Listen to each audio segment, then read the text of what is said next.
Tonight's show and topic of discussion do not necessarily reflect the opinion of Spaced Out Radio, SOR Media, or its hosts.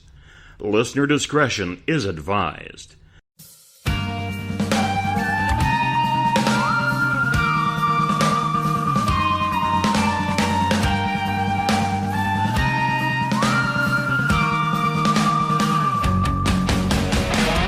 Here at Spaced Out Radio, we are about to take you higher. Broadcasting from the Rocky Mountains of Colorado to you listening around the world. Welcome to Spaced Out Saturdays on Spaced Out Radio.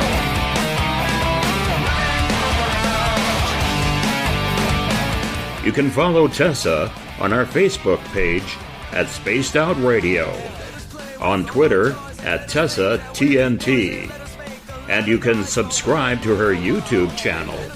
Go to youtube.com/Spaced Out Radio for our archives.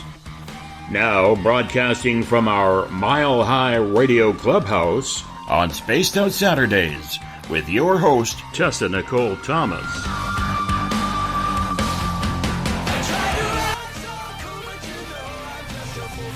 Good evening, Spaced Out Radio. Secure your tinfoil hats, buckle down tight, and hold on loosely as we soar over the rocky tops of the La Platas on a Rocky Mountain high, get sucked into the vortex of the Four Corners, and settle down snugly at mile marker 419.9 in colorful Colorado. It is Saturday, March 16th, Sunday, March 17th for those of you on the East Coast and beyond, and this is Spaced Out Radio. I hope you had a rockin' Saturday, an awesome evening, and an even better week. I am your host, TessaTNT, and I am live tonight broadcasting from beautiful Bayfield, Colorado. We are 150,000 strong nightly on Spaced Out Radio Network, spacedoutradio.com, Spreaker, Paranormal Radio, TalkStream Live, 99.1 WQEE in Noonan, Georgia, home of The Walking Dead, 107.7 UPRN in Louisiana, New Orleans, where they're having a great time right now, Revolution Radio, KZFX-FM, as well as Deep Talk Radio, which you can find at deeptalkradio.com. Don't forget to go to our website at spacedoutradio.com, where you can peruse the Spaced Out Radio store and read the Encounter Online, dealing with everything strange, paranormal, and odd. So tonight, I have a treat for all my guys and gals out there. Tonight, we will be talking to and getting to know Miss Karen A. Dahlman, and she is the director of the Talking Board Historical Society, a channel for spirit guides, and the author of The Spirits of Ouija, 4 Decades of Communication. As a leading Ouija practitioner, she has been using the Ouija board since 1973 with astonishing results. Karen teaches ways to connect with the afterlife, the higher self, and sentient beings that exist among us within unseen dimensions. Within her message, Karen shares the positive side of the Ouija board as a tool for exploring the expansive realms of consciousness. She helps others to discover and unlock their greatest selves, including self-extrasensory perceptions, and engage these within the world. Karen has been featured on Gaia's show Beyond Belief and is a recurring guest on Coast to Coast AM radio, Fade to Black in the UK's, and Unexplained, as well as numerous other alternative media programs around the world. Karen holds a master's degree from the University of New Mexico in archetypal art therapy as a licensed psychotherapist and is experienced in hypnosis, past life regression, and channeling. She is the talk show host of Creative Visions TV and speaks and presents at paranormal and spiritual conferences and events internationally. And you can also find her at her websites, creativevisionspublications.com, KarenDahlman.com, tbhs.org, or Karen Dahlman on Facebook. Hey, Karen, thanks for being on the show. It's so great to have you. Good evening, Tessa. It's wonderful to be here with you guys. Thanks for having me. I'm so excited to get your perspective on the Ouija board because, like I said, a lot of us were raised in certain ways and were taught certain things, and to hear that you've had so much experience with it as well as positive attributes with it, I'm pretty excited to hear your stories. And how did you first get started? When was your first experience with the Ouija board? Well, my first experience was in 1973 in the summer. I had a couple of friends who lived down the street, and they were the ones that introduced me to the board. I was at their house. We were playing some games, and they said, let us show you this other game we play. And out from underneath their bed, they pulled out a box with the Ouija board in it. And I thought, what is this? This just seems so silly. And I mean, what do you do with this thing? There's really no moving parts. And they said, well, this indicator, they called it, would move around the board. The spirits or ghosts would push it. And I was really intrigued by that, thought of that. I said, okay, well, let me see you guys do it. And they put their fingers on the planchette indicator, and it started moving around. They're spelling and getting words and sentences. And I wanted to try it, and I did. And it immediately worked. However, I was certain they had been pushing this. I mean, how does this thing move on its own? There's just no way. I don't quite comprehend or grasp that idea. And they said, well, we're going to show you somebody we've been talking to. And I said, oh, sure. And they put their hands back on the planchette and started having this conversation. It was spelling out words. And I said, who is that? And they said, well, it's our dead sister. And I said, I never even knew you guys had a dead sister. Are you kidding me? And they said, no. One of the gals who was in the room, the older sister was 2 years older than my friend and I. She had a twin that died shortly after birth. And here they were, in their words, communicating to this child. Now, if that's not interesting enough, the part that really got me was the child wasn't still an infant at the age it had transitioned. It was actually growing up, and it was now the same age as her sister was, which was 10 years old. And that to me was the most shocking part of it, that I immediately ran home to my parents and said, it's true. You can actually communicate with the dead, and it's through a Ouija board. And my parents said, oh, sure, wink, wink. I said, well, do you even know what they are? And they said, oh, yeah, we've all played with the Ouija board before. And they weren't taking me really seriously, but I said to them, if you don't believe me, I know Santa Claus will. And I said, I'm going to ask Santa Claus for a board for Christmas. And sure enough, December 25th, 1973, I received my first board from Santa Claus. Well, what an epic gift to get from Santa. Well, it was. And let me tell you why, Tessa. It was when I look at the history of it now, the next day, December 26, 1973, the movie The Exorcist was released. Now, I was too young to see it. My parents wouldn't let me see it. I didn't see that movie till I was probably 18 or 20 years old. It didn't mean anything to me using the board, but it was just really synchronistic that had come out the day after the movie had. The book had been out for 2 years. I didn't know about the book, but the movie came out on the day after I received the board. So it was kind of really eerie synchronicity that happened. Did you have any paranormal experiences before this experience on the Ouija board, or was this like your first experience with a ghost on the Ouija board? No, I see. This is the deal. This is why I think I've had such positive experiences. I've always had experiences that are you would call paranormal, supernatural, just beyond physical, metaphysical kinds of experiences since a very young age. Although I didn't quite understand what my experiences were or what was happening, all I know is that I would see things that other people could not see. This included what everybody was telling me I had an imaginary playmate. Well, he wasn't imaginary. Also, I would see auras around people, and I would have experiences of sensing. I can feel. I was very sensitive. And I had other kinds of beings that I interacted with over the years as a young child. And that continued on till my adolescent years, that I was pretty open to all this stuff. But for that reason, it wasn't too hard or far-fetched for me to believe this device, this tool. Back then, we called it a game. I didn't know any better. That it made sense. It just actually kind of put it all together for me that this is what mediums, for better use of words that at the time I didn't know, had used at the turn of the century, late 1800s, 1900s. And I started learning a little bit more about it, and just trying to understand how something like this could work. And I think also too, because at that era, there was no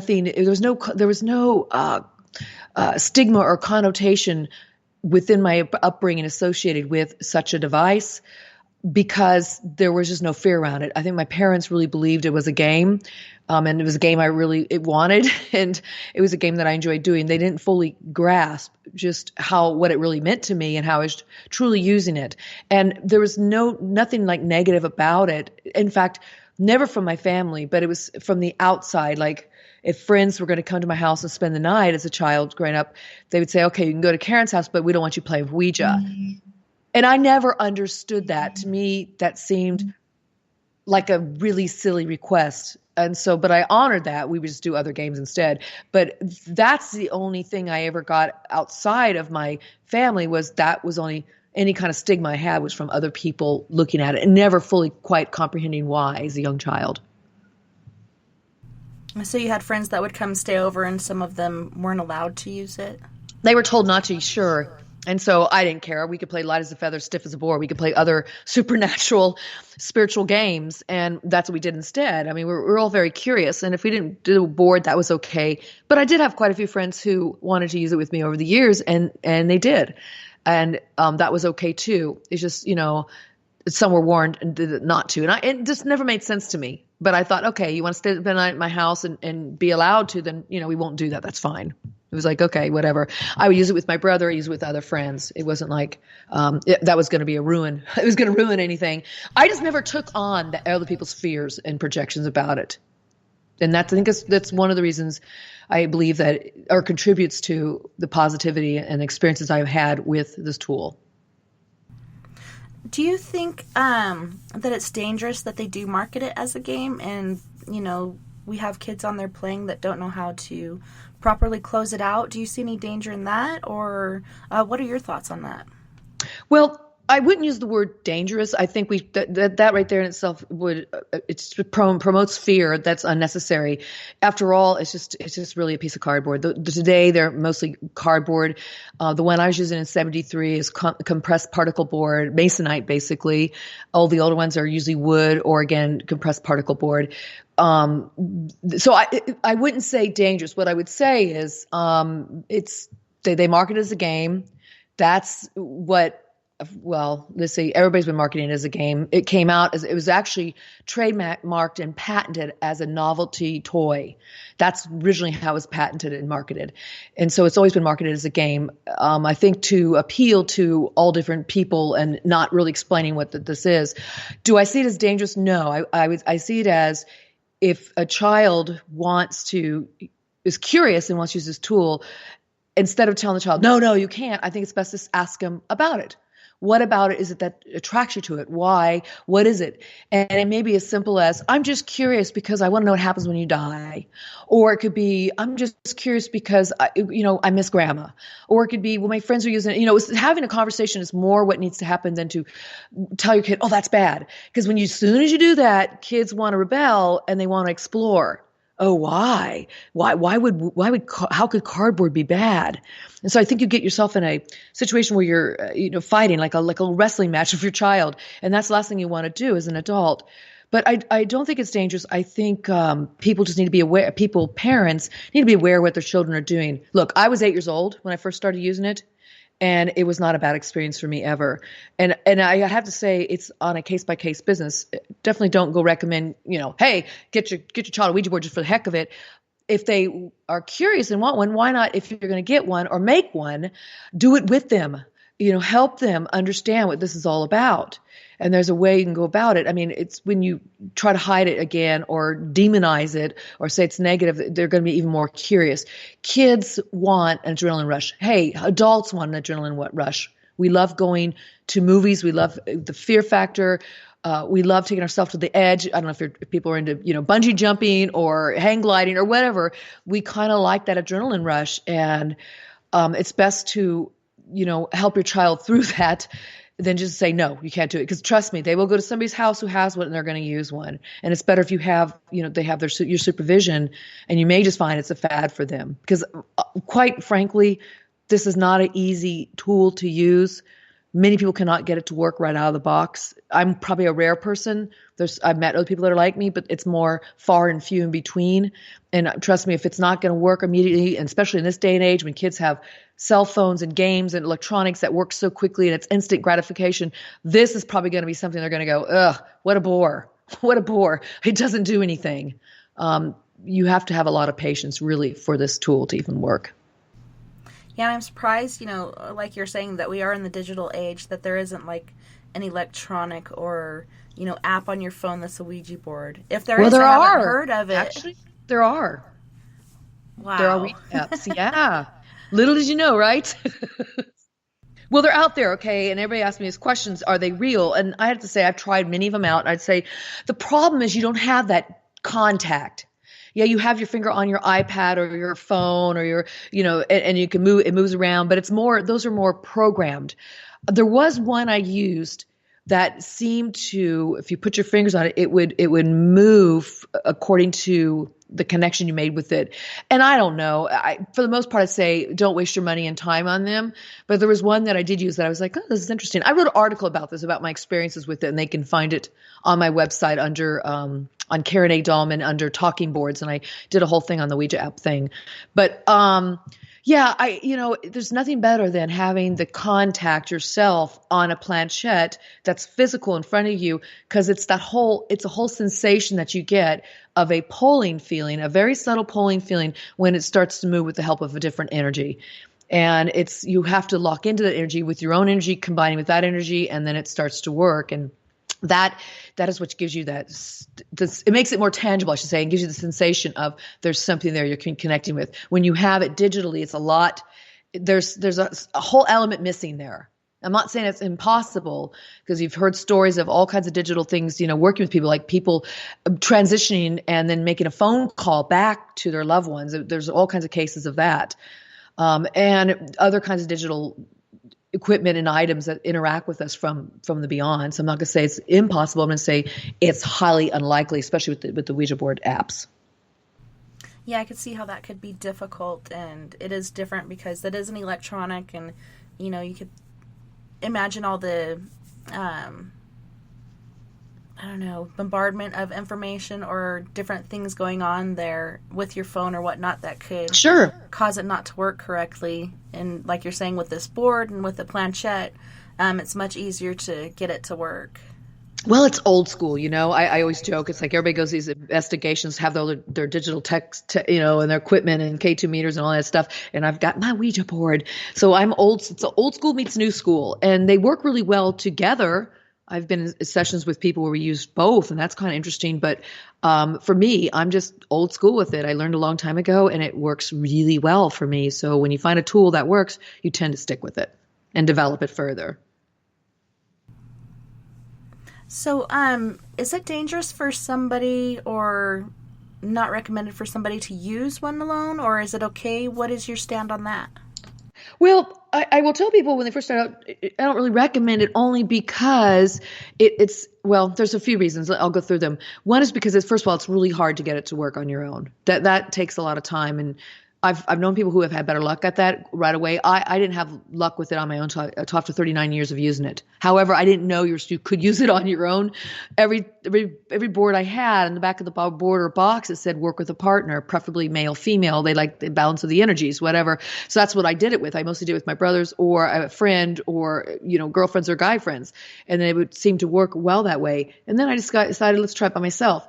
But I tell people sometimes not to use it because I think if somebody's really young, they can get obsessed with it. Not possessed, but obsessed, meaning they want to use it all the time in lieu of maybe interacting with people. It's kind of like in today's age of technology, a lot of people just, live behind their phones and text the person in the next room instead of actually walking in there and having a conversation with them.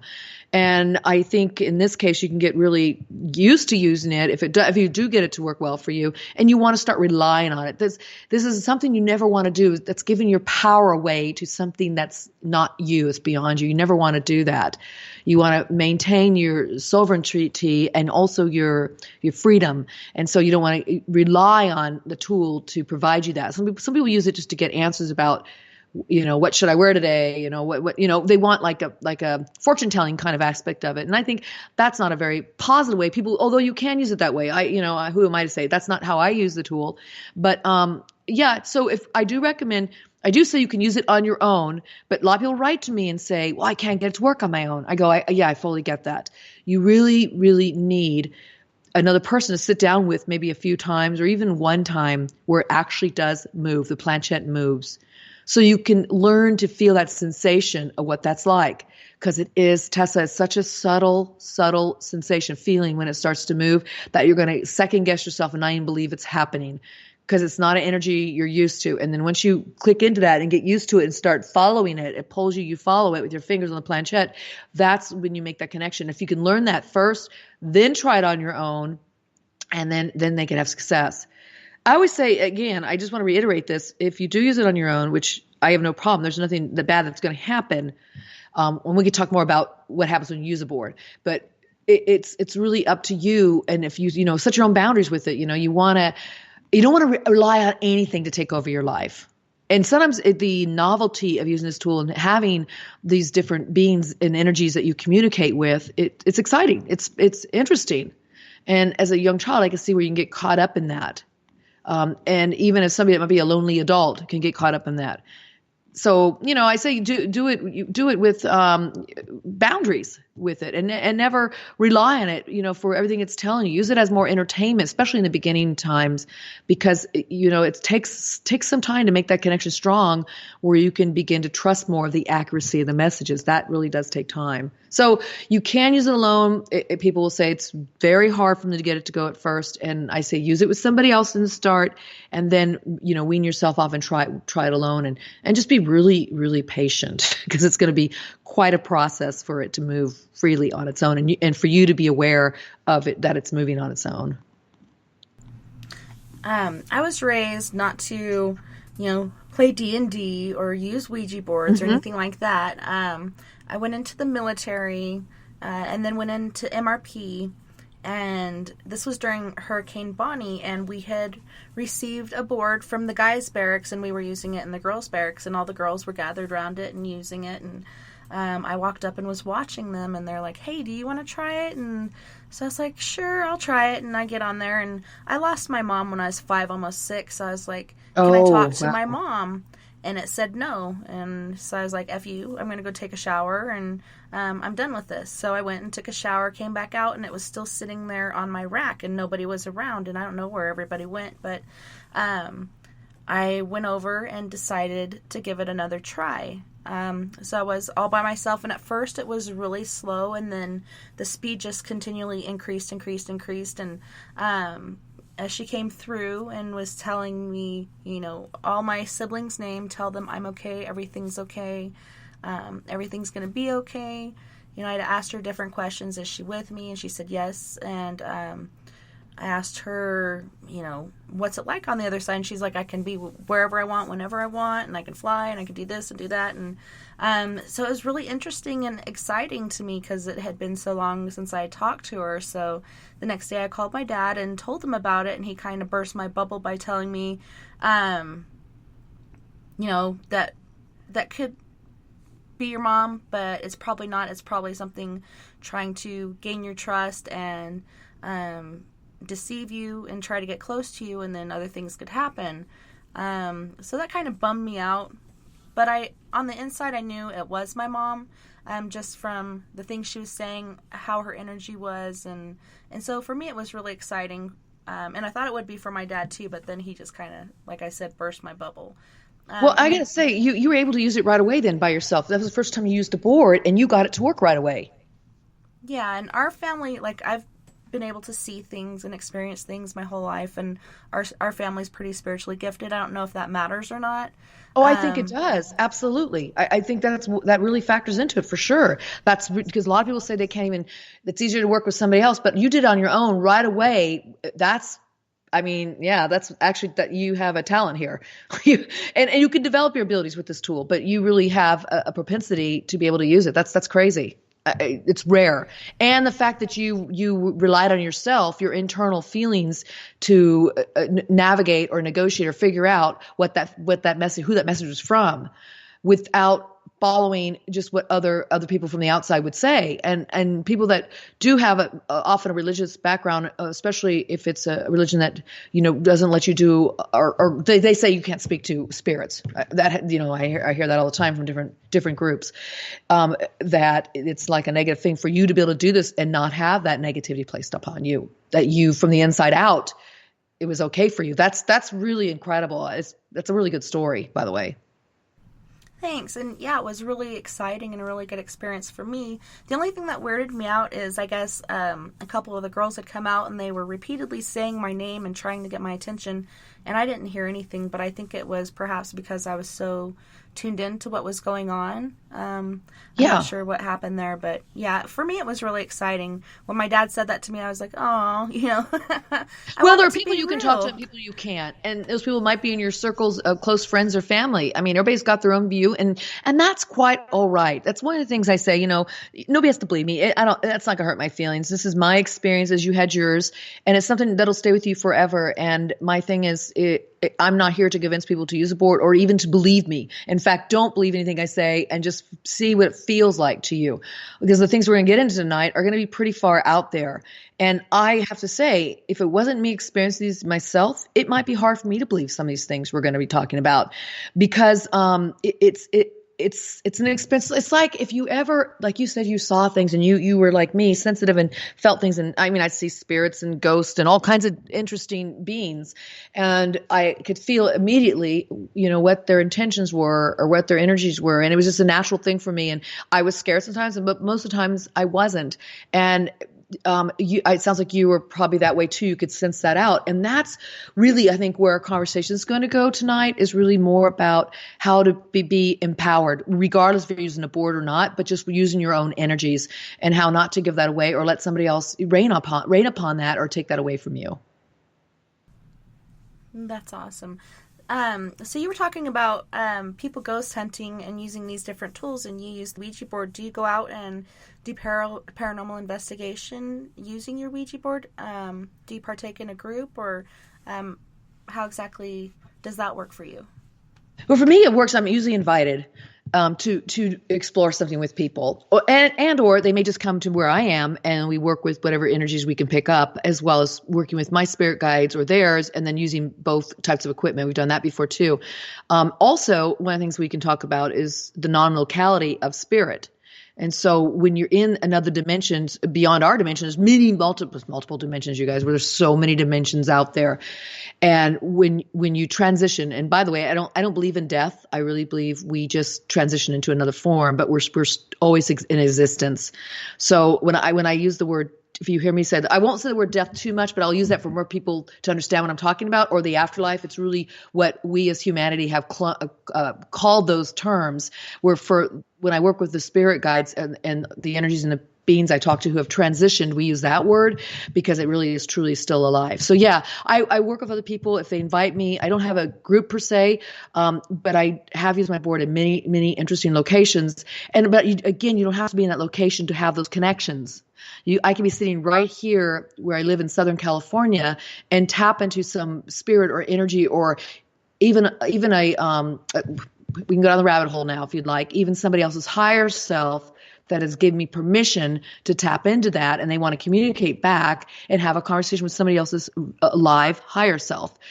They could be across the country. They could be in England, per se. When you start working with this tool, I call it my great cosmic phone, because literally you dial up these different frequencies, which are where different beings resonate, and we all have a signature frequency, like just very unique to ourselves, just like a fingerprint. And it's through setting your intentions and learning to raise your vibrations to reach that other vibration. It's like dialing your phone. You push those little buttons on your phone. The old-fashioned phones used to do rotary dial. On your smartphones, we just push and touch. Well, this is what I do. I do it through my intentions, and that reaches that vibration that wants to communicate back with me. And then that's how we do it. So I don't necessarily have to be in those locations, and I've helped people in some investigations just being where I am. So it's a whole new world when you start working in these other dimensions, the unseen dimensions. Well, they're unseen to us, but they're not unseen to them. Yeah, and that's very interesting, and it's true. You know, you can call upon different spirits from any location, and I found it funny that you called it your cell phone, because my mentor, she had a Ouija board, and I often refer to it as her cell phone. She'd break it out and use it like all the time. Yeah. Exactly.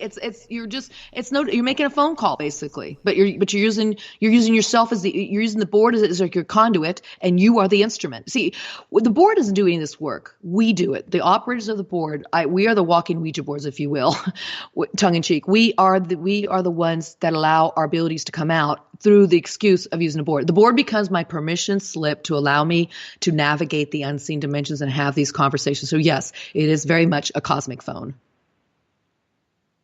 But I'm having the conversation. The board's not having it. I'm using my own energy, connecting with the other energies to influence the planchette to move. That becomes where we do our dialogue on the board. So it becomes just a medium, just a tool. That's all it is. There's no opening a portal to any hell or anything like that. It's myself that is working with the energy. So if anything positive or negative comes out, it's all comes from within me. And everybody thinks it's from out there. No, it's from within ourselves. We can explore that a little further too. Yeah, and she had told me about an experience.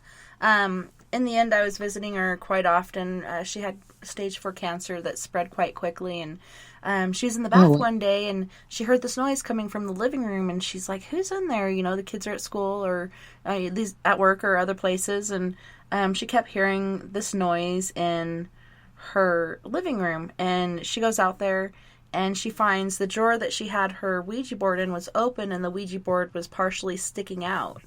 Have you ever heard anybody have an experience like that? Yeah, absolutely. You know, and it's not the board that does it. There's some energy that wants to communicate, probably, and that I'm assuming this is one of her main tools she used it very well, or that wouldn't have happened.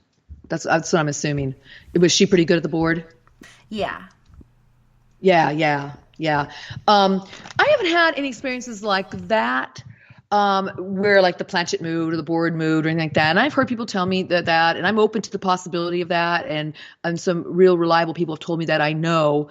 And so I'm willing to say, okay, cool. That's a possibility. Why not? I mean, there's so many strange things that they're not strange because they're strange because we don't understand them. And typically when something strange happens, outside of the realm of what we've been told or taught, we might tend to fear it. And then we start projecting our fears onto these objects, these inanimate objects or these experiences, and then we might demonize it or make it negative. And then the flip side is we may make it really positive and like, wow, there's another expression for a spirit. The spirit moves in many ways. And, you know, spirit might speak to people in symbols and signs and songs and conversations they hear or books that fall off a bookshelf. That's happened to me before. Or it could speak to you through a book, or a board that drawers are open because spirit's there saying, "Hey, I have something to tell you. This is the only way I can get your attention." You know, and not one's better than the other or bad or positive. It's just that's the way spirit moves. It's going to find the way that it best works for ourselves. And if it is through a board, that's great. And if it's through, a book falling off a shelf at a library right in front of you, then hey, how did that book do that? It's spirit is mysterious because we don't fully understand it. Truly, it's not, but it is to us because in our third dimension, we don't have the apparatus within our body or the abilities until we start developing our clairsenses to even begin to comprehend what's going on around us. So that's awesome that happened for her. In my opinion, that's really cool. Yeah, she had that and all kinds of different things happening. She had a book, a Winnie the Pooh book, and it kept saying different lines, and she opened it up and there were no batteries in it, and we sat there one day for hours just waiting for it to happen because it had been happening so often. Then all of a sudden it went off again. So she had a lot of different spirits or energies or whatever coming around. I think trying to communicate with her and trying to give her messages. But it was very active at her house, which was actually a house built by a priest for his wife, which was right next to the church right next door. So that was interesting. And just trying to figure out who was there and what their message was, if they needed help or, whatever. Or perhaps they just wanted to give her a message, but it was pretty cool. Yeah, when they know that you have the ability to do this kind of work, or any kind of work that allows you to be able to, whether you're a medium or a psychic or a channeler or you just pick up energies, they're going to want to communicate. They want you to know that they're okay, especially if we're talking about our fellow humans who have transitioned, who are in their spirit body back to where we originated from. And so they want us to know, and they have a whole nother perspective on life, because they're seeing it now from where we originated from, and where we are more natural in a state of being instead of stuck inside of a corporeal existence. Although it's a positive thing to be here in the third dimension, it definitely is, and there's definitely a lot of learning and growth to do, and it's a positive thing to be here, although it doesn't always feel like it. But when they transition back, they have a little more understanding, and their sensation of when you drop this body, this physical body, and are back to spirit form, there's a lot more love. There's a lot more higher vibrations. You're not tethered down. So I love that your mom was telling you that she was able to fly and go here and be there, and the power of the imagination would take her wherever she chose to go. And that's what they always tell me when they communicate from the other side. But I'm curious, did you ever sit down and use the board with your mentor friend? I didn't. I don't know. I think it was what my dad had told me, made me leery of it. So okay. I was like, no, but I'll film it, because I was under video projection, and we have a paranormal group, and I was wanting to get video of it. And she's like, no, it's okay. Maybe some other time. And I wish I had, just to have that experience with her. Sure. It would have been awesome. But no, I was leery about it, and kind of, sure. Just my upbringing. Well, when you hear that, yeah. Yeah, and your father, and you hear from your parents. I didn't get that from my parents, so that's probably what kept me free from those chains. And so still to this day, I don't get that from them. And they know my work, they know my books, they know that I'm out here talking about this, and they have mixed feelings about it. My mom truly believes everything that's happening. She's had a lot of her own experiences. My dad's an engineer and was in the military, and very much this is too far out there for him. And that's fine. And, I still talk about it. He's listened to some of my shows before, and he thinks it's, that's interesting, but that's not for him. And that's cool. So I grew up with this in a family we grew up in the military. So it was like, this is like, this is not something you would really do. I know your upbringing and you being in the military yourself, it's kind of seems silly. But then, I have my mom, who's a little more, her family was a Christian Scientist way back. She had her matriarchal lineage. They really had some interesting seances and things. And I always heard these stories as a child. My mom would tell me what her family was doing. And my mom wasn't involved in that so much, but really she wasn't involved in it at all. But she would tell me what her family did. And I just felt so connected to that because I was having my own experiences. And so with my parents and even my brothers, it was just acceptable. My mom talked about these things. My dad just kind of rolled his eyes and didn't really care and thought, okay, that's cool. It entertains the kids, whatever. And then I was the one that really took to it. And I've spoken through the board through some of my ancestors who, realize that I am following in their footsteps of the work that I do. And I think it can be genetic as well as environmentally learned. I think it's a little bit of both, but I have this long lineage of women who go way back, great grandmother who did all this stuff all the way down to her children. Now, my mom was raised as a Catholic, and my dad was not, but he participated in our services, and we were all raised Catholic. Now, go figure that. So here I'm a Catholic practicing, seriously, going to CCD and catechism and confirmation and all the things you do, the rosary, and then I do that on a Sunday, but Saturday I'm doing Ouija board. To me, there was no disconnect.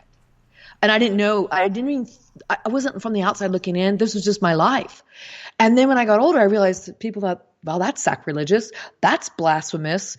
You do this. And I was like, wow, I guess you don't tell everybody. You just don't talk about it, So that's kind of what you learn. I learned that myself. And it sounds like you did too. You probably just didn't talk about it around your father anymore. And I just learned to not talk around it some people too, because there's no reason to be in somebody's face about it. It was just something I was doing, and I was really enjoying it. And I learned a lot about the other dimensions through the tool. Yeah, it was educational. Yeah, for sure. And how you say, it's passed down through your family, which is the same with mine. My mother was gifted. I'm gifted. My kids are gifted. It kind of does get passed down that line. And nice.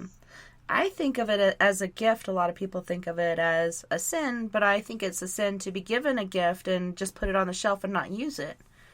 I think we should use this gift to help other people and empower other people and help them out. So, I concur. We do the universe a disservice when we don't provide our services that we came here with. I agree. But I do understand how people can see it as a curse. I'm sure you understand too, Tessa, because a lot of people don't. When you're that sensitive, sometimes it's hard to be around people or in situations, and you don't know what feelings are yours or what are not. So one of the things I work on in my channel, on my YouTube show, is I do help people learn to start discerning these feelings through the different guests I have on, and also through the conversations I have and the sessions I do. And the guides who I work with, most of the predominant group that I work with now through the board and off the board, they are really proponents of helping people develop this within themselves. And like, again, the key word here is to stay empowered within themselves and learn to discern these energies. So when you are sensitive, you learn how to use it and not how to be overused or abused by it because you don't know what to do with it, or even how to shut it down at times, or how to begin it and end it. So when you use a board, it's no different than when you're working, let's say, as a medium or psychic or an energy healer or a feeler of energy or shamanic journey, or you learn how to open it and you learn how to close it. And those are some of the two key components I talk about a lot when it comes to this tool. I see this tool is no different as doing those other things. So I think it's important that we find boundaries again, a space and time to use it, and a space and time just to be human and keep your feet on the ground, when you do this tool, but also, live a life as a human and not just exist all the time and out here in these other multi-dimensions where we do exist already, but we're here for a purpose and reason, and not to discount that and to get way too far up there in the air. But I think it's important to use your gifts and to learn how to. And if people are out there struggling with this and you're like, God, I'm so sensitive, I pick up on other people's feelings or energies and it really brings me down. There is ways to learn to manage it. There really are, and not to give up on yourself or these gifts. I mean, you could probably add a lot to that too, Tessa, yourself, from the work you do. Well, yeah, sometimes for people with these gifts, when they go out in public, it is difficult for them because they do pick up on all these different energies.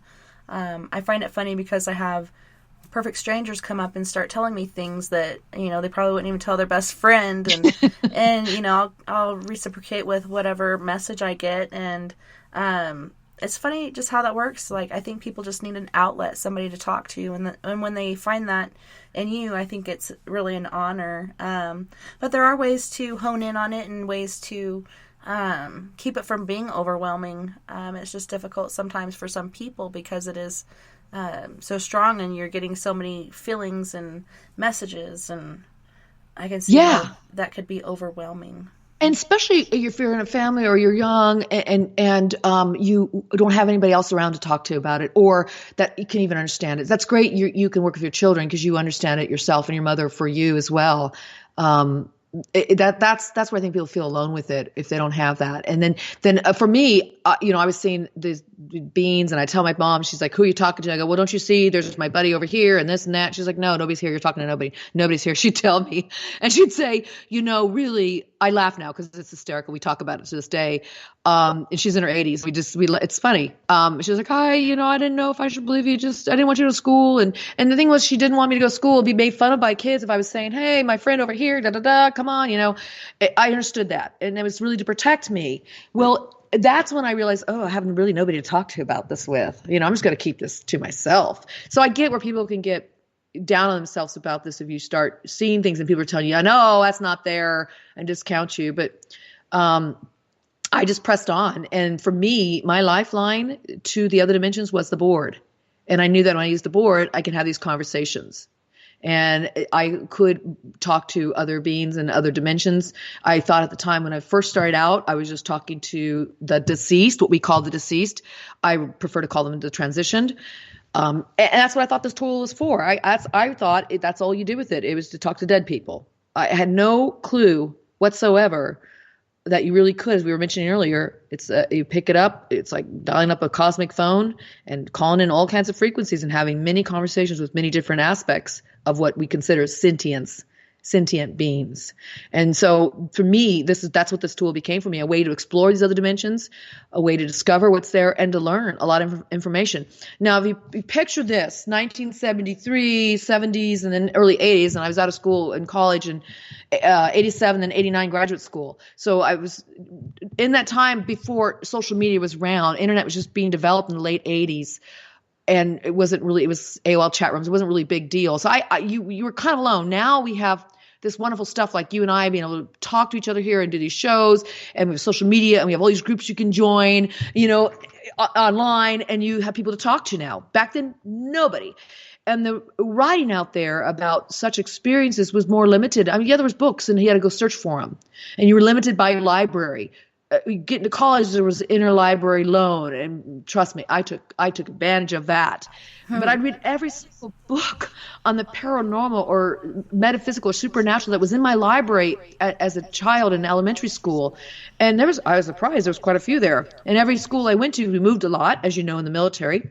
I would go do the same thing at the next library, and then in college, I was able to really get the interlibrary loan going, and we didn't get to go online and read this stuff. So I had to go out there and search it and go, what is this that's happening? And there were not very good books out there about Ouija. And I did discover a few that were written really back in the early 1900s and then mid 1900s. And Jane Roberts, who did Seth, is one of them because she worked on the Ouija board for a while. There were other people who were doing this tool and using it like I was. And I was like, oh my God, they really did exist. But as a child, I didn't know that. So I was really more in a vacuum as a child using this tool. I learned to not talk to too many people about it, not really talk about my experiences. And, I straddled between two worlds. And I didn't really understand what I was doing again until I got older and said, that's what I was doing. That's why I kept it quiet. I didn't want to be judged for it. I didn't want to be seen as weird or strange. And now I don't really care because it's such a part of my life, being able to have these conversations and communications that I do with my spirit friends over the years, and they've become friends. I've known them for many, many years, and I was in a vacuum again, and so that's why I think for me, when I just learned my own coping mechanisms of dealing with the energies and things I would see, and I'd write them down, keep notes on them, and not talk to too many people about it. And that was my sanity. And then I'd come out here and social media, several years back, quite a few years back now. But even becoming like a practicing therapist, I didn't want to talk about this stuff because it was like I have licenses that could be in jeopardy. And I was in the 90s, and I had to be, kind of careful about that. And I just really learned who you can talk to or not. But in the whole process of this going on, I was beginning to learn to navigate my energies and to understand my sensitivities and to be able to put it into perspective and go, oh, that's why I felt like that as a child. And now, hindsight's great. I can look back and go, oh my God. So the people that are out there, they're having all kinds of experiences. People aren't listening to you, they don't believe you, or maybe they do. I think now it's more acceptable. But even if you're alone with it and you don't know who to talk to about it, you really don't have to be alone. And now there really are some good resources to go to, groups, books, social media. I'm in a lot of Facebook groups that deal with this phenomenon, and I have my own, as well. So I think now there's a lot more places for us to go. And I thank goodness for that, because I think that also gives permission for people to develop these abilities even that much more, because there are some safe places to go to do that and people to help you with it. Yeah, there's so many great groups out there, and I can relate to you as far as, the childhood thing and coming from a family where, we all seen and experienced things, and then you find a friend and you go and share these things with them, and then they either accept it or they freak out and like, I don't want to be around this person. They're really weird. So friends for me were few and far between, and I found myself doing the same as you, going to the library and finding different books and reading them, and kind of living within books in my imagination. But like you said, today it is more socially acceptable, and I don't know if it's because of all the paranormal shows that are out there, or perhaps just the sign of the times, the veil thinning and all kinds of other things like that happening. But it does seem to be more acceptable, and a lot more people are looking into it and accepting their gifts and building upon it, instead of kind of staying in the paranormal closet is what I used to call it for me. I finally came out of the paranormal closet. And that was a great time for me. But, yeah, you kind of had to hide it away before, but now it's more acceptable, and it's pretty exciting, the time that we're living in right now. As far as I agree. And, I think it's because there's TV shows, but it's like the chicken and the egg theory. What came first? The TV shows came because we're awakening, or are we awakening because of the TV shows? I think it's a little bit of both. They influence each other. We come together around the world. I mean, I'm on shows in other countries, and it's amazing to do that. And you think, God, that our technology is fantastic. So technology has brought us together and also torn us apart in ways. I mean, it's always a double-edged sword. But I think all of this, and then the sign of the times, and you're right, we're really at a time when there's such great change, and that's also within our consciousness, within the collective consciousness of humanity, and these changes are allowing us to have the freedom to develop our abilities, and then they're on TV, and they're in these shows, we're talking about it tonight, and there's, just amazing how many paranormal, supernatural, metaphysical shows that touch upon these subjects of the unseen dimensions, and it just keeps expanding. And so this is what I think shows progress of humanity, when we have a forum and a place to say we can explore it and look at it. We don't have the answer, but we can at least explore and look at it instead of saying, no, you can't believe that. That's bad. That's evil. That's wrong.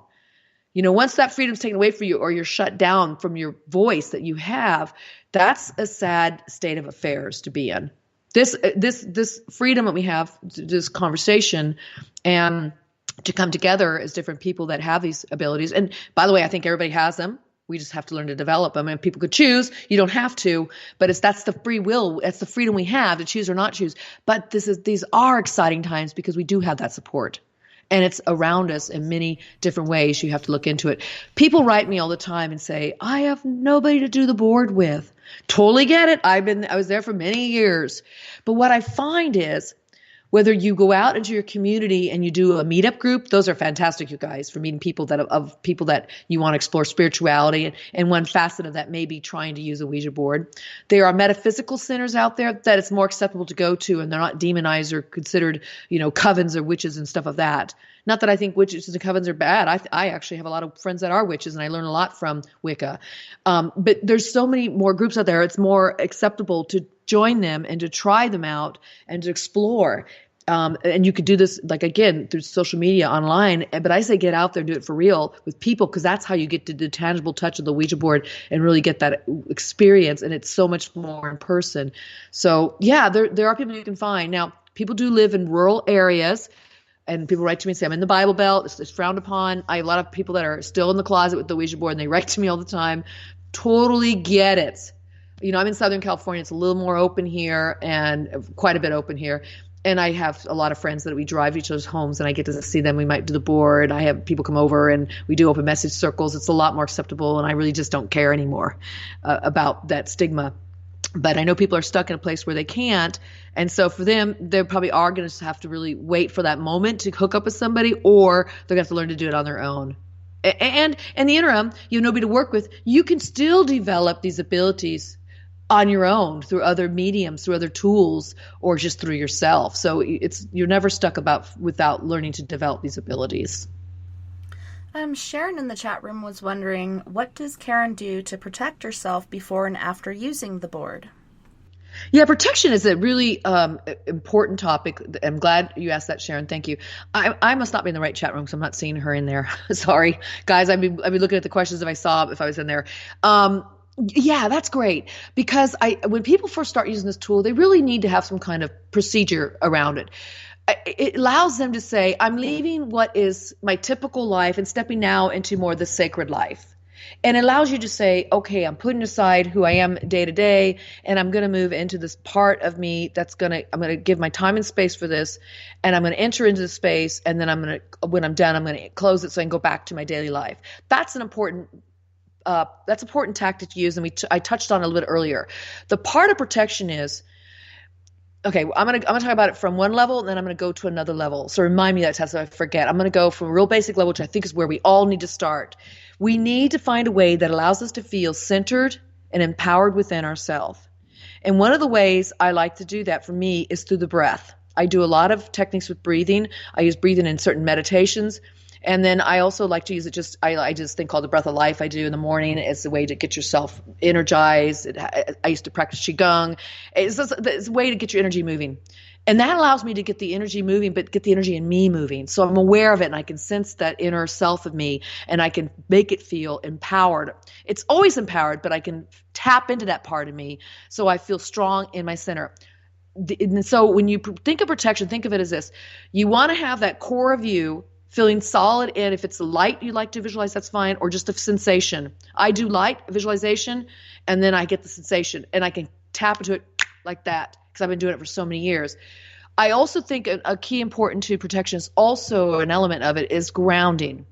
So it's great to send yourself into your energy of your sacrum area and down into the earth, like through your feet, rooted into the earth.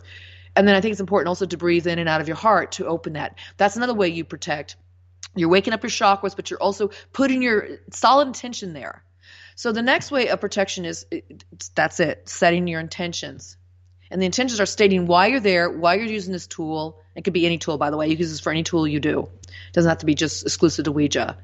What your intentions are, why you want to use it, what you hope to get from it, and stick with that. And state that you see yourself surrounded in light, in love. And you request that all that you work with in space, which is yours that you created, is full of light and love. Some people like to envision a bubble. Years ago, that was one of the techniques I used, a giant bubble. I still visualize that, but I'm going to go into the other part of that I wanted you to remind me about, but I'm at that point now. So that's the basis of protection.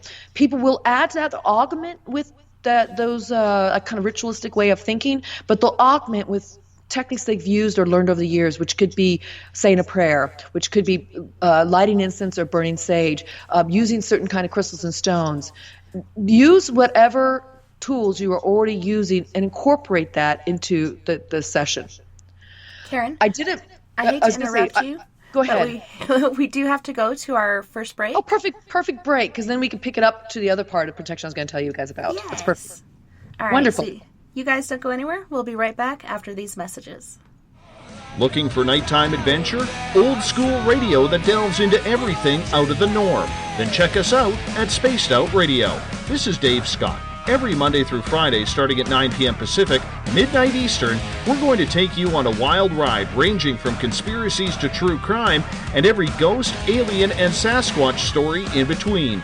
We're always live, and we're always interactive with you. So join us at spacedoutradio.com, where together, we own the night. Hey, guess what? You can now get your brand new Spaced Out Radio swag at spacedoutradio.com. We've brought the store back with all new items for you to pick out and pick up for yourself, your family, or friends. T-shirts, hoodies, hats, we got it all. All you have to do is head to our website and click on Store. Choose what you want and it's shipped to you. The Spaced Out Radio store is right there for you. Come shop with us at spacedoutradio.com. Then we can own the night together. So, you love talk radio? Then you'll love TalkStreamLive.com. TalkStream Live is always on, 24/7, with the best streaming talk shows. Find your favorite talkers and discover some new ones. It's free, readily available online or on mobile with any smartphone or tablet. Finding your favorite talk shows all in one place has gotten a whole lot easier. Just go to TalkStreamLive.com. Be sure to download the free apps from Google Play or the iTunes App Store. On the first Tuesday of every month, I encourage you to come along for a journey with me, Geraldine Orozco, on The Spiritual You. Together, we will take a look at how to access the highest expression of yourself and change your life. Consciousness, ET contact, health, and wellness, we can talk about it all. So come along for a spiritual ride with me, Geraldine Orozco, on The Spiritual You, only on Spaced Out Radio. Coming soon to our website, spacedoutradio.com, is the SOR Space Travelers Club. For just $5 a month, you can get into a private area on our site where you can hang with other listeners in our chat room, post in our forum, and check out a bunch of exclusive content and store that won't be found anywhere else, including a nightly after-show party with Dave. It's going to be the best $5 a month you're going to spend. The SOR Space Travelers, only at spacedoutradio.com. At spacedoutradio.com, we have a little bit of everything for you to stay up late. So while you're there, check out our SOR Newswire, where our team brings you stories of the weird and strange to the WTF from around the globe. News on Bigfoot, UFOs, paranormal, Darwinian-type crime tales. It's the stories that the mainstream media usually won't touch. Well, we got them all on the SOR Newswire, only at spacedoutradio.com. If you're heading to Vancouver, make sure you stop by the official bar of Spaced Out Radio, the Moose Vancouver. It's the place to party in YVR. At the corner of Nelson and Granville, the Moose Vancouver is always up to speed with a kitchen staff that serves great food. All food on the menu, $6.95 to $8.95. There's a reason the Moose Vancouver is recognized as one of the hottest spots on the West Coast. Get your horns up for the Moose Vancouver. Hey, this is Canadian Paranormal Investigator Mike Moore. The third Wednesday of every month, I'll be teaming up with Dave Scott to bring you Ghosts of the Great White North. Each month, we will bring on guests from across Canada to discuss their ghostly encounters. Canada is a paranormal hotbed with stories you've never heard, so we're going to bring them to you. So get comfy on your Chesterfield, grab a donut, and join us, eh?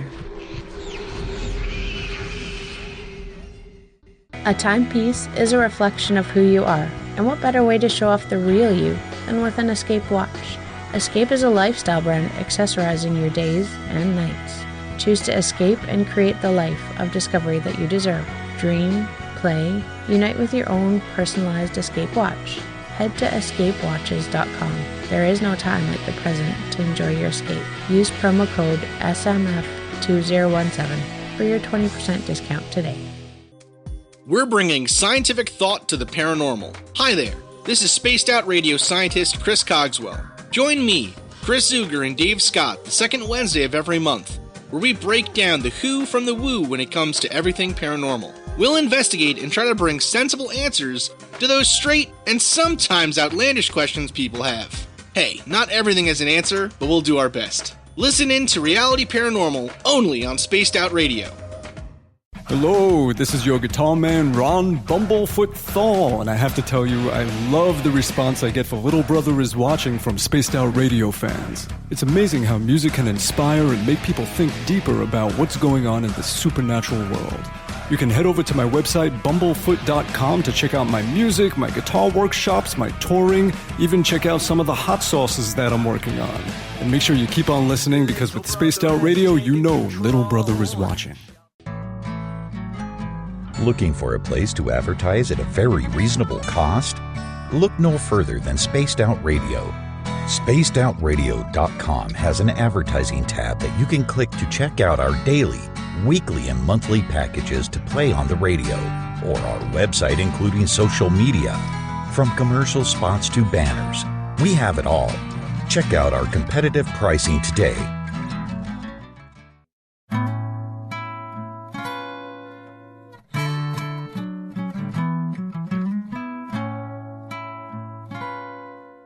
You can follow Tessa on Twitter at TessaTNT, on our YouTube channel, Spaced Out Radio, and our website is spacedoutradio.com. Now, back to Spaced Out Weekend host, Tessa Nicole Thomas.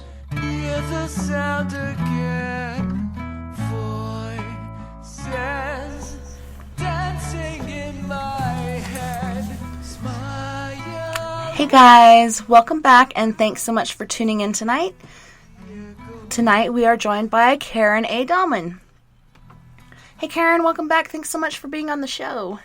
Yeah, it's a pleasure to be here. I was just saying hi to everybody in the room, and I thank you guys for being here and for having me, Tess. This is it's an honor. It's a pleasure. I love Dave Scott. I love his whole Spaced Out Radio, and you guys, I've been a guest here before.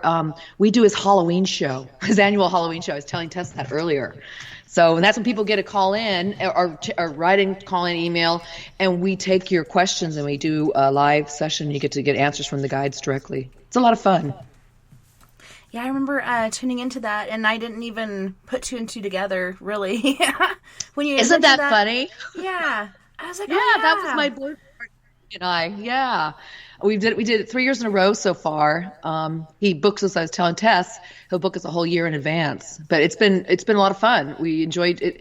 I mean, it's beyond fun. People get information and it's exciting, and you get to see how we work. And I shouldn't say see. You get to learn how we work through the conversations we have and the messages that come through. But yeah, it's great. It's great fun. So it's just an honor to be here with you, Tess. I'm enjoying it. And I'm honored to have you. It's epic, and I love to hear your perspective on it.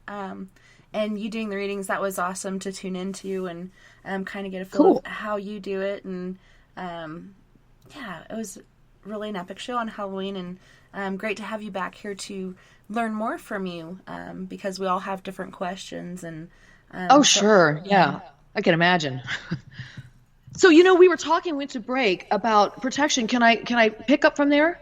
Yeah, you were going to go to the second portion of that? Yeah. So, okay, not that I ever disregard the first one. That's a place to be. This is where we learn about ourselves in relationship to our environment, to the energies. We learn to discern what is ours. This is also a technique when you start learning what you are inside, what you feel inside, and getting that centered within you. That's a technique for learning to discern what's not yours. And so that's a very powerful tactic and a way to learn to do this. I have to say I still use that, but let me talk to you about what happens when you do that over a lot of time. You start to realize when you do this work, to protect myself was not just using the board, you guys. It was anything I was doing in my life. I would start my morning that way. I would start a therapy session when I was a private therapist in private practice. I would do that with my clients. It was something that became a way of being. It wasn't something I did just to get into a space. It was a way that I wanted to present myself to the world. And it wasn't like I was afraid there was negative things. I mean, there are negative things out there. It wasn't like I was doing it to go, I'm going to be attacked. It was to do it so I could show up as my best person. You see, when you start to feel really empowered within, then you can take that energy with you as you move about the day. And that in itself becomes your protection because now you are a walking person that does this all the time. You don't just go, I'm going to do it because I'm being spiritual now. I'm going to do it because I'm in any situation. And let me tell you what, it works really well if you're in a situation where there's altercation or things aren't going so well. If you can stop, breathe, get centered, tap back into that light within you, put that bubble around you, things start shifting. So where I am today, I'm constantly in that space. And then when I fall out of it, I get back in it. So it's something I purposely do in the morning. I'll do my breathing. I do meditations. There's so many things I do, you guys. And everybody's got to find their own way. I journal all the time. I'm in communication with my spirit guides constantly. And I'm reverent. I pay attention. I'm reverent. And I hold, I value this connection. And because of that, and my connection deepens, I'm saying I value myself. And that becomes your internal sense, your GPS. You want to call it your internal GPS, your internal protection, your internal situation where you present yourself as your best person. And that in itself is powerful, you guys. That in itself is powerful. So that's where I really try to help people go to when we do this work. So when I sit down at the board, if you watch me, you go to my YouTube channel, my show, you'll see my Rodney and I do it. Our partners on the board, we do this all the time. We just did a session for people, everybody submitted their questions, we answered them and did it and filmed it, and it's all on there. But you can see how we work. And there's some shows I do where I talk about protection or I talk about how to get to this space of this inner light. Which really, you guys, when you're in that space of the inner light, you're activating the source within you. You're activating the universe within you. What is more powerful than source, universe? You can use whatever name that interchanges with that you want to use. But that is something that becomes a part of you, and you don't see yourself outside of it anymore.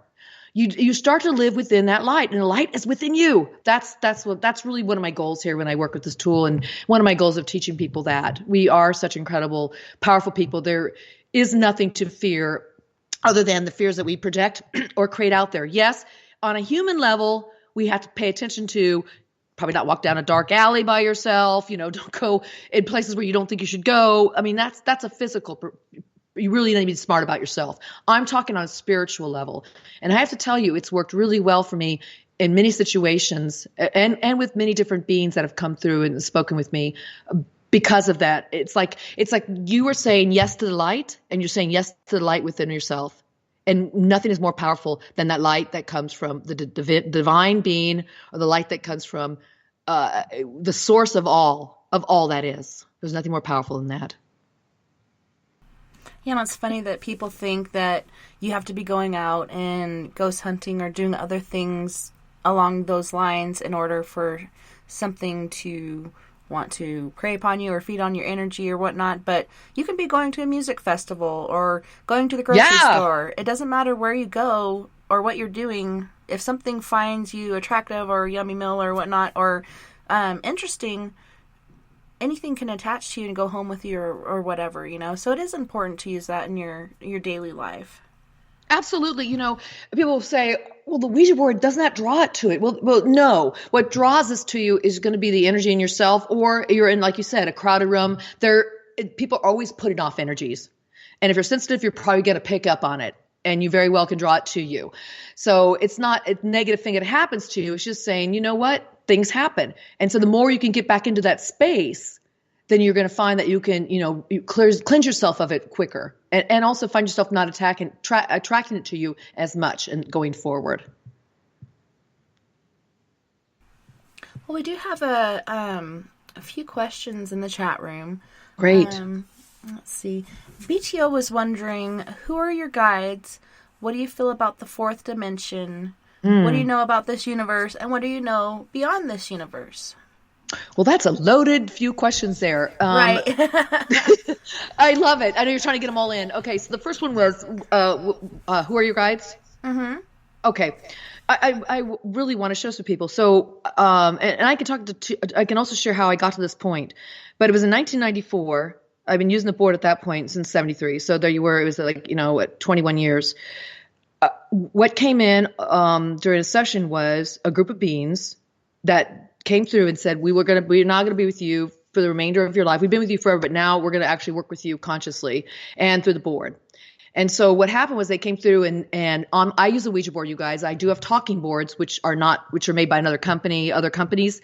I prefer the old timey Ouija boards.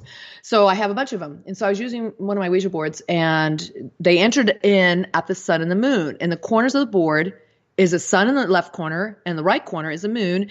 And they're just symbols on the board. But to me, that's how, when the different beings enter, they enter in different parts of the board, and I know who they are for that reason. Well, these two beings came through, and they entered in the corners from the sun and the moon. When I say enter, the planchette moved up there, came down, and they started talking to me. The first one introduced himself, came through, and I call it a he, although they're really androgynous, you guys. But for me, and if we're humans, we love to label things and try to figure out what is this and put it in a box and understand it. That's just what human nature does, and that's fine. They're androgynous, they have no name. So it came in through the sun. Then I felt the one coming through the moon was more of a she, a female energy. And so I named them the sun and the moon. What they've become over years, after quite a bit of time, I refer to them now just as the guides. It's a collective group of beings. It's more than two. It's many of them. These are ethereal beings that have never been born in a corporeal existence. They've never been in the third dimension, fourth dimension. They're in higher octaves of existence. They've never been in form. They are of pure light. So they don't have bodies. They don't have eyes. They don't have mouths. They don't eat. What they do is they are energy that reads vibrational energy. They're a high frequency. And it took me a while to get to them. It took me the 21 years of being on the board, and a lot of work I was doing on myself off the board, a lot of working on my energy. A lot of the ideas and stuff I'll share tonight is a composite of all the different trainings and teachings and things I would do as a therapist, but also on myself to just begin to explore, just to learn. I did regression work and past life work and hypnosis, and I did a lot of meditations and studied just with so many different wonderful teachers over the years. And so it becomes a composite of what I do. And through all that training and work, it raised my vibration and the possibilities within me to be able to reach them. And so that's who I'm talking to now. They are an extension of source energy. They exist with source, as we all are source, by the way. The difference is they know that they are, and they're never outside of it. And they come forward to share messages with humanity that are old. They could be timeless, basically timeless teachings of the ancient ones. And they come forward to share that in a very practical way, applicable way that we can learn in this life. And it's always to help us, not give us the answers, but to help us encourage us to find our own answers. And that's who my guides are. I know it's a lot. What were the other questions? I didn't see them. The other question was, what do you feel about the fourth dimension? Oh, okay. So, everybody keeps talking about skipping over the fourth dimension. I think we're in it. We're in and out of it, really. People say, "Oh, we're going to the fifth dimension." Well, it's true. We are, and you can feel it. This is part of the awakening we were talking about early, Tessa. About what came first? Is it the shows that are making people get excited about the paranormal, or is it because people are opening? And I said, I think it's really both. It's a sign of the times, of this awakening, this quickening of energy, of a vibration raising. As it does so, it starts moving into these other frequencies and dimensions. And so the fourth dimension, what I've learned about it, and by the way, everybody has their own opinion, and everybody's opinion is based on their beliefs, filters, and perceptions.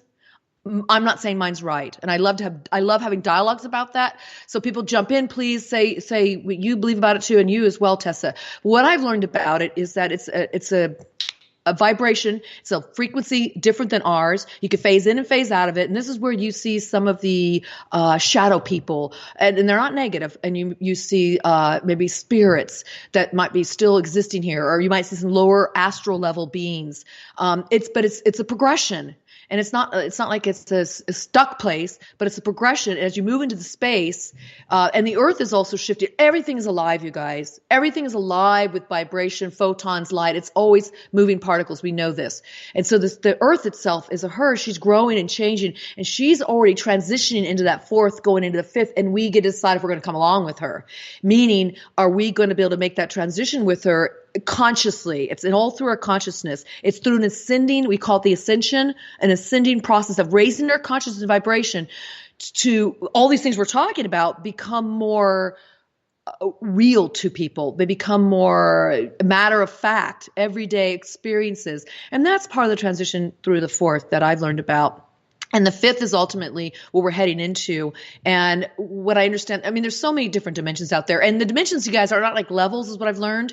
It's more like you can see it like it's sacred geometry, basically. You can see it like the seed of life, the star tetrahedron inside of the seed of life. It's compacted in all these wonderful creative forms that are geometrical patterns. I see them sometimes in my meditations, and I feel them, and I get them in dreams. And I hear other people are doing the same. And I think more and more people are starting to have sense and feel these vibrations because these are the different dimensions.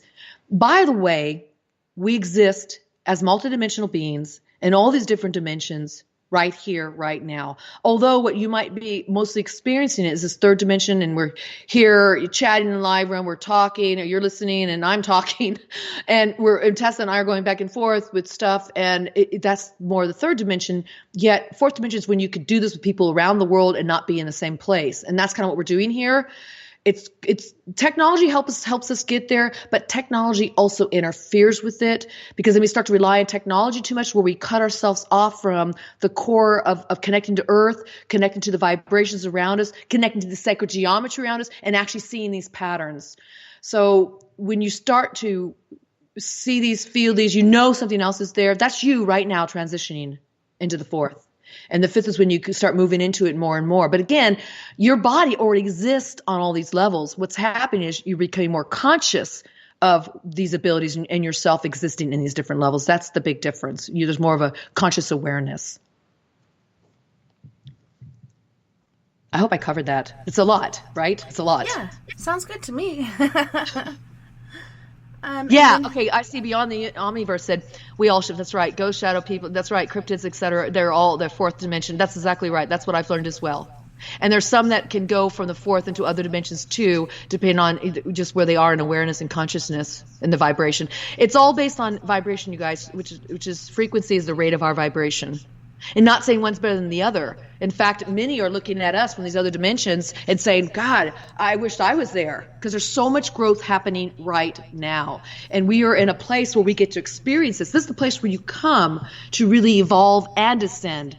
You come here almost forgetting most everything, unless you have some kind of special recall, and you can do it through hypnosis and other it's spontaneous, instantaneous, or things happen with people, or you have deja vu and things give you clues. But you come here to mostly forget, so you can grow in great ways and become that spirit being that you really, really, truly are, that powerful spirit being. But this is the place where we do it, and those other beings are most often are looking at us in envy. In envy, not in a bad way, but like, yay, we're so excited for you, and gosh, I wish I was there with you, kind of thing.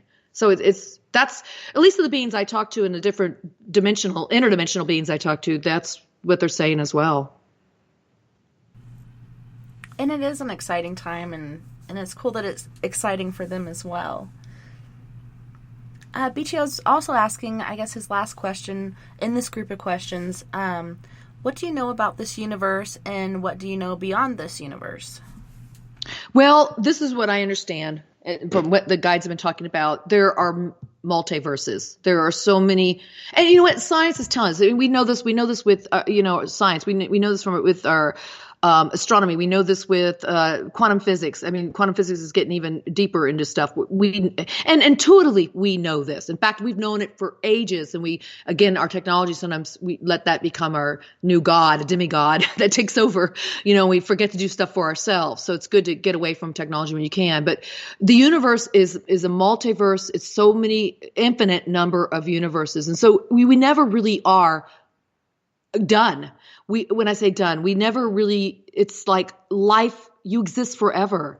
So it's like, okay, so you transition, you go back to your spirit form, but there's so many other levels of experience, possibilities for experience to have on other planets, in other dimensions. There's parallel universes. And you guys, the thing that is hardest thing for me to wrap my mind around and my brain around is that it's all happening now, right now. That's the hard thing. The guides talk about this, and they say, well, where you are right now, where you guys are right now, you have a time-space continuum. Respect that. That is so you have a progression. That is so you can look at yourself, look back, look forward. This is part of the human nature. But when you get beyond that, and you start exploring other places in the universe, other dimensions, other, like I said, parallel existences, all these other areas and realms you can be in, you start having experiences that are so very different than what we're experiencing here. That looks like A plus B equals C, and you go down this line, this continuum, and you look back, on your life, you look forward in your life, and you hope for the future, you look back in the past, and it changes. Then when you start moving these other dimensions, and like I said, the universe, you get further out there in the universe, time travel is possible. Time doesn't exist. So it's instantaneous. It's kind of like Tessa, you're talking about your mother and how she could instantaneously go wherever she wanted to. I've heard that countless times just from our human being friends who transitioned. And think you go beyond the human experience. You get to experience these other forms of beings beyond humanity. So it's endless, it's infinite, and it's grand. And it's hard to comprehend it other than just in theory and what I've been told. Yeah, and it is interesting, the different things we learn, and we're constantly learning. There's really no expert in the paranormal field. We're constantly learning new things. And so, I don't know, I just find comfort in the fact that there is an afterlife. There is something beyond this realm. And like you said, it's not really a death, it's just a new form of being. We continue to live on, just in a different form. That's right. And I talk to people, come to me often and say, I really want to connect with this loved one. And I can't control that. I can only put it out there. And if they choose to connect, and there's reasons why they may not, it has nothing to do with not loving you. It has to do with not interfering with your life, or they know it might make you feel worse.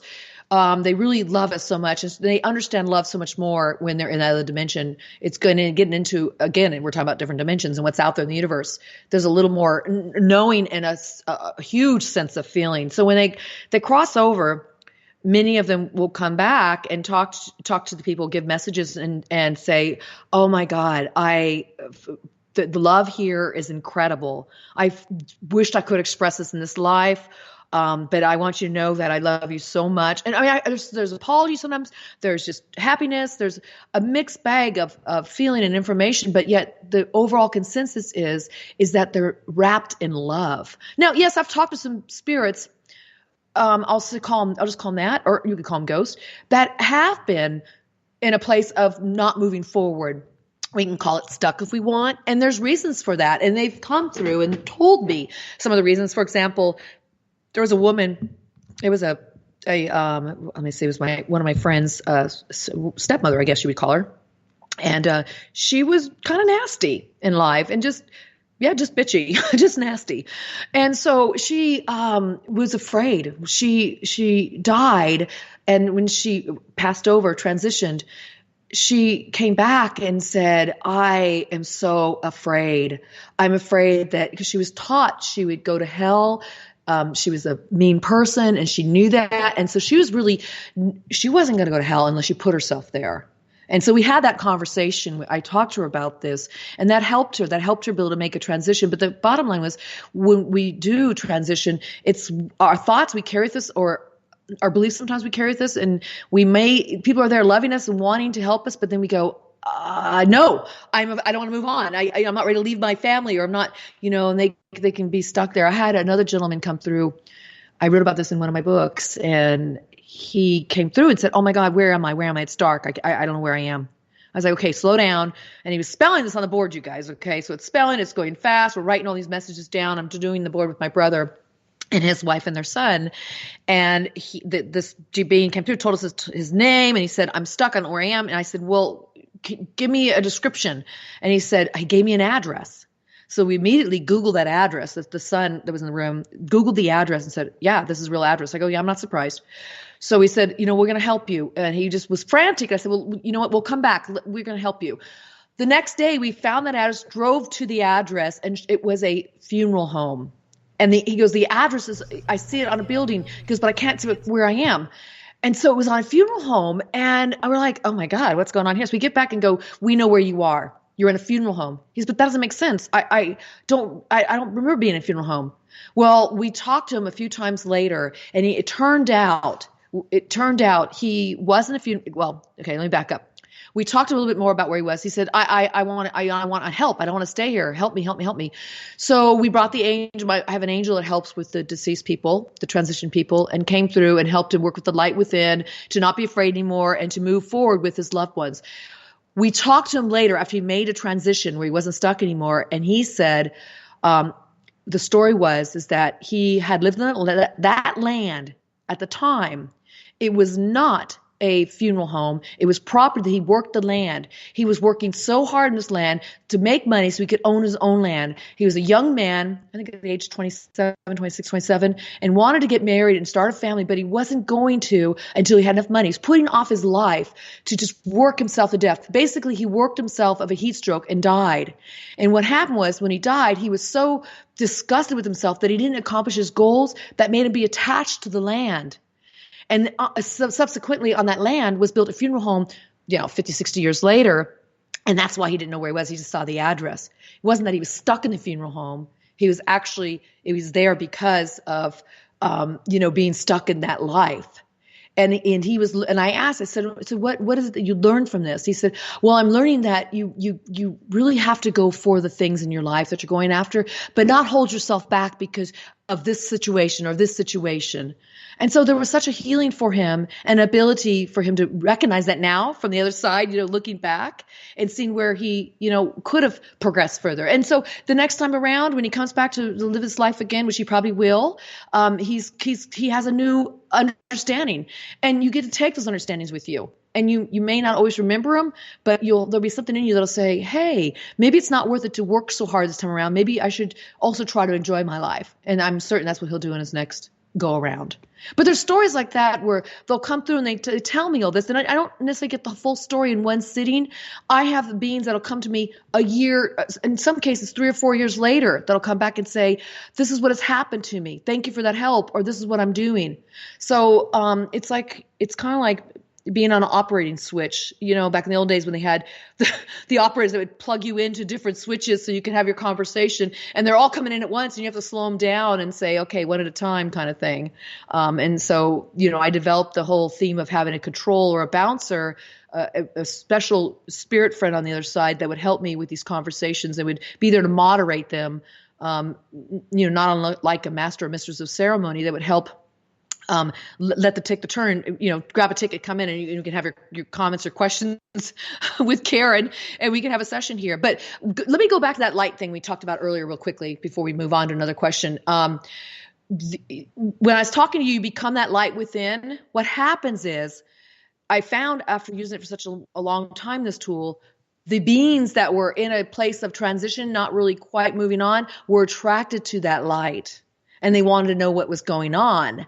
And so they'd come and say, "What is this? What are you doing? There's this bright light."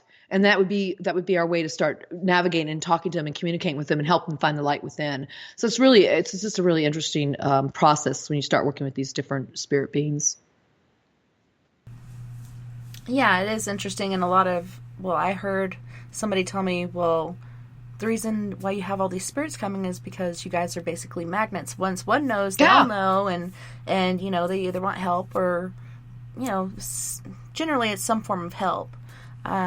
So that is cool how that happens. Sometimes it can be scary, especially for the kids, because it is the unknown, and I'm constantly telling them, don't be afraid, we're all going to be ghosts or spirits someday. So right. How would you feel if you were trying to communicate with somebody, trying to get help, and they were afraid of you and didn't want to have anything to do with you? Like, don't be so afraid of it. That's exactly right. I really try to normalize this process because we are spirit beings, you guys. That's what we are first and foremost. We are those beings that, I'm communicating to through the board. We are. And the guys remind me, although they've never been human, they say, do you not know how bright your light is? They mean us, humanity. They say you don't understand that because you don't even have the capacity in your brain to fully understand how this universe is comprised. But we're here to tell you that you truly are one like us. They often thank us. We're asking the questions. They thank us for our time because they see that, we're serious. We want to learn. We want to know. We want to grow. We want to evolve. And they love humanity and they cheer us on for that reason. And they say, but you are also one of us. And one day you will remember that. And being in Earth is not a time to do that. Maybe because you were there really to evolve in other ways. And it's all about ascension, you guys. And ascension doesn't stop once you transition. Ascension is a process that goes on and on and on, in really cool ways, by the way. At least I'm told that. How about you? Are you getting that kind of information, Tessa? No, not really. A lot of times it's just asking for help, and one particular spirit, going back to what you were saying about religion and what we're taught, and they kind of take that to the other side, and they have that fear within them. One of the spirits that we were able to help was at a railroad train station. They were calling her Emmy, although there is a ghost there named Emmy. She's a little girl, but this lady told us her name was Kate Johnson. She told us several different words: Walter, intention, death, sharp tool, so on and so forth. We gave this information to the museum curator, and he did his homework, found out her name was Kate Johnson. She was a soiled dove, aka prostitute, back in the 1800s, and had eloped with this firefighter she'd fallen in love with. He snuck her onto the train, being she was a working girl. The brakeman had found them together. A fight ensued, and he stabbed her fiancé to death. She was really sad about it, tried to move on with her life. She was really cared for by her madam, and she'd sent her to California to try to have a better life, and she just couldn't move on from that. She just had this overwhelming guilt. Had she not been there, that would not have happened to him, and so she ended up taking her own life. Being that she did that, she believed in purgatory, and so she was stuck there on this train car until we had gone there, figured out who she was, and then her story came through.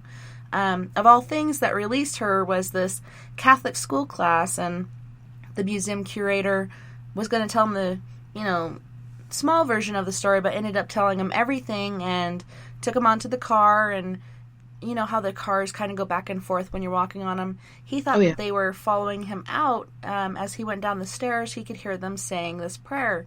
And he said it made the hair on the back of his neck raise up. He said it was the most beautiful prayer he had ever seen. And he was raised Catholic as well, but he had never heard this prayer. When they came off, he's like, that was so beautiful. What prayer was that? And they said it was a prayer of release from purgatory. That same week, I went in to check on him and Kate and Emmy, and he's like, I think she's gone. Will you go back there and see if you still feel her back there? And I went back there, and, you know, generally when you're going up the stairs, you'll feel this anxiety. You get in, you feel this feeling of claustrophobia. You get further back, you get even more anxiety to the point that you're sick to your stomach. And in the very back of the car, you would feel this heat on your face. And there's nothing. Like, nothing was there. And I was like, man, she's gone. She's not here. But she did come back because we do have free agency. And she felt like she needed to protect Emmy from the brakeman, who's also there in this museum. So she did come back of her own accord and free will. But she wasn't trapped on that car anymore. She could move to different places throughout the museum or wherever. So that was pretty awesome. She was freed from, you know, purgatory and able to move on from that. So it was really cool that we were able to help her past that. What an incredible story that is. And how did you guys receive your information? Was this through like mediumship or psychic readings? Or how did you guys get that the whole story? Well, we got the crazy feelings and stuff through gut instinct, basically. You get these feelings, being empathic and whatnot. But we decided to leave the train car. We went and looked at pictures on the computer. We were using a number of different tools as well. And one of the tools was my phone. I had that Ghost Radar Legacy on there. Oh, I know one. Mm-hmm. Yeah, and it's a hit or miss sort of thing. But in this instant, first thing she came in with was her name and then these random words. And so we kind of put the story together, and it came out to be basically the same thing that the museum curator had found through his homework. So that was awesome, and being able to find out this information about her, we were able to help her. And this Catholic school class, I mean, of all the things you'd think of that would do this, you know, these beautiful kids. So that was really awesome. That's just fantastic. And I think this is a good example of how we create our own hell. So she was afraid she was going to go to purgatory, because that's what Catholics teach, that, you know, there's hell, there's purgatory, and the in-between place, and there's heaven, right? And, you know, I was raised that too. And what I've learned is that there is no heaven or hell. It's really right here. You guys are creating it. Anywhere you are, we create it. So whether we have it in this life, you know, we go through hell in this life, you know. I'm not first to admit it. Things are tough. We also go through great times of joy and elation in heaven. And then any dimension, you can do the same thing, especially in the lower dimensions. And so she put herself in purgatory because for her, her fear, right? Her fear. And same with this guy, Hector, the one I ran into that, you know, told us where he was and all this stuff. I mean, he wasn't like, oh, I'm in hell. He just like, where am I? He was freaked out. And he had died 75 years earlier, or it was either further than that, I think, back. It was early 1900s. So, but gosh, yeah, it was more like, let me backtrack, it was more like 100 and something years ago. And his own fears, his own attachment to what he couldn't accomplish kept him there. And hers were her fears that this is bad. I was bad. You know, I'm going to go that's what I was taught. So we have to really be careful about those things in life. And I know we have our own beliefs, and that's cool. One of the things I try to help people with is to just expand. Suspend for a moment your beliefs and see if they can expand outside the box. We are all in boxes. We all have our beliefs that hold us back. And if you can just say, suspend it for a moment, especially if they limit you in the expression of yourself and limit you in the full potential of yourself, expressing or being or doing or just, you know, being able to exist in that sense. So that's when we have those problems. But I love it because this is an example how we are all in this together, no matter where we are in our stages of life, whether we're in our spirit body, whether we're, you know, in this incarnation, or whether we feel like we're stuck somewhere in this life, we're in between or whatever. We are here to help each other. And such beautiful things happen when the human heart comes together. And when the human spirit reaches out, as you mentioned, that was just such a beautiful story. Yeah, there's so many times I'd say, Tessa, using this tool, I've run into spirits, especially in the earlier ages, because that's what I was looking for. I was looking to talk to the deceased because that's what I thought a Ouija board was for. Many years spent communicating with these different beings, and ones that were quote unquote stuck or in their own purgatory hell they created, and working with them and helping them and feeling like you felt, and getting the stories and just having these amazing sessions where you feel lifted, they feel lifted, and they tell you this. It's like we really are here to help each other, and it doesn't stop just because somebody transitions. And by the way, they come back and help us too all the time. Yeah. Maybe we don't always sense them, but they're there for us as well. It's reciprocal. It really is. And it's funny how, we make our own prisons in life, but also on the other side of the veil there. Yeah, so. We do. We're still growing, you guys. We're still evolving and learning, and so we're going to be doing that. Boy, we're here. If we're here, there's only very few people that we could probably call adepts or sages that have transcended. You might call them master teachers. You may call them Buddha, Jesus. There's different names of some of these people, ascended masters. And they've been able to move on to some other dimensions and do great things and show us things that we think are miraculous, miracles. And they truly are to the uninitiated, and they truly are to most of us. They're that way to me. I can't walk on water and stuff of that nature. But, they're showing us what's possible for us to do. And again, we're in a time of age right now where things are shifting and changing so quickly that we get to shift and change inside ourselves internally. And Tessa, a lot of people are reaching out to me and telling me, how tough it's been for them and how they sense a lot of things and really just want to, figure out how to navigate this stuff. And a lot of things we're talking about tonight, although we want to apply it to just the transition in the spirits, this really applies to ourselves too, and helping ourselves, loving ourselves through these times as we want to love and help these spirits when they're stuck. It's the same thing. This is a very promising time for making these connections, realizing these connections are there, and reaching through the veil, if you will, and being able to have these kind of communications. Yeah, it's exciting and important. BTO is asking, do you consider yourself as a multidimensional human? And in what way can a human expand him or herself with regards to multidimensionality? I love that question. Is BTO beyond the Omniverse? Yes. Oh, I love it. By the way, I love his name. That's great. There's some really cool names in here. So I do. I absolutely believe we are multidimensional beings. I've had experiences of, because I can see things, not all the time, but especially when I was a child. My third eye was wide open, not even knowing that it was, and being able to see these other dimensions and auras and beings and interdimensional beings and beings from other galaxies and other parallel worlds and crazy. I mean, it sounds crazy. It was crazy for me too, seeing all the experiencing and feeling and hearing. And so that's multidimensional. That's me existing on those other dimensions and being able to see into the other realms without so much what I'm limited with my apparatus of my eyes, my rods and cones, but somehow using the heart and using the third eye, the pineal gland, the rods and cones there to connect with the heart to do this. Okay. So I shut a lot of that down, you guys. And what I'm doing now, and I've been on a journey with this, really taking it more seriously, so probably since 89, is really reactivating and opening it up. And it works at times. So I'm working a lot on working with the third eye again and the heart. So I talk a lot about the heart. And that is the way, BTO, the heart is the doorway to activate your pineal gland. And we can activate the pineal gland also through decalcifying it, literally detoxing and raising our vibration. And you can do it through chanting, through sound. You can do it through working through your chakras, raising the energy up like Kundalini. But the most important piece of our body, which is the organ of the heart, and that central area of the heart chakra is where the center of the star tetrahedron is, the sacred geometry of our body. And that is the doorway into the other dimensions. I didn't know that as a kid. I understand it now, but that is how I was able to see all these things. I was so open and innocent as a child, as many of you guys were and still are. And when you're that sensitive and open and not having the fear put down myself. I just knew not to talk about it, but I wasn't afraid of it.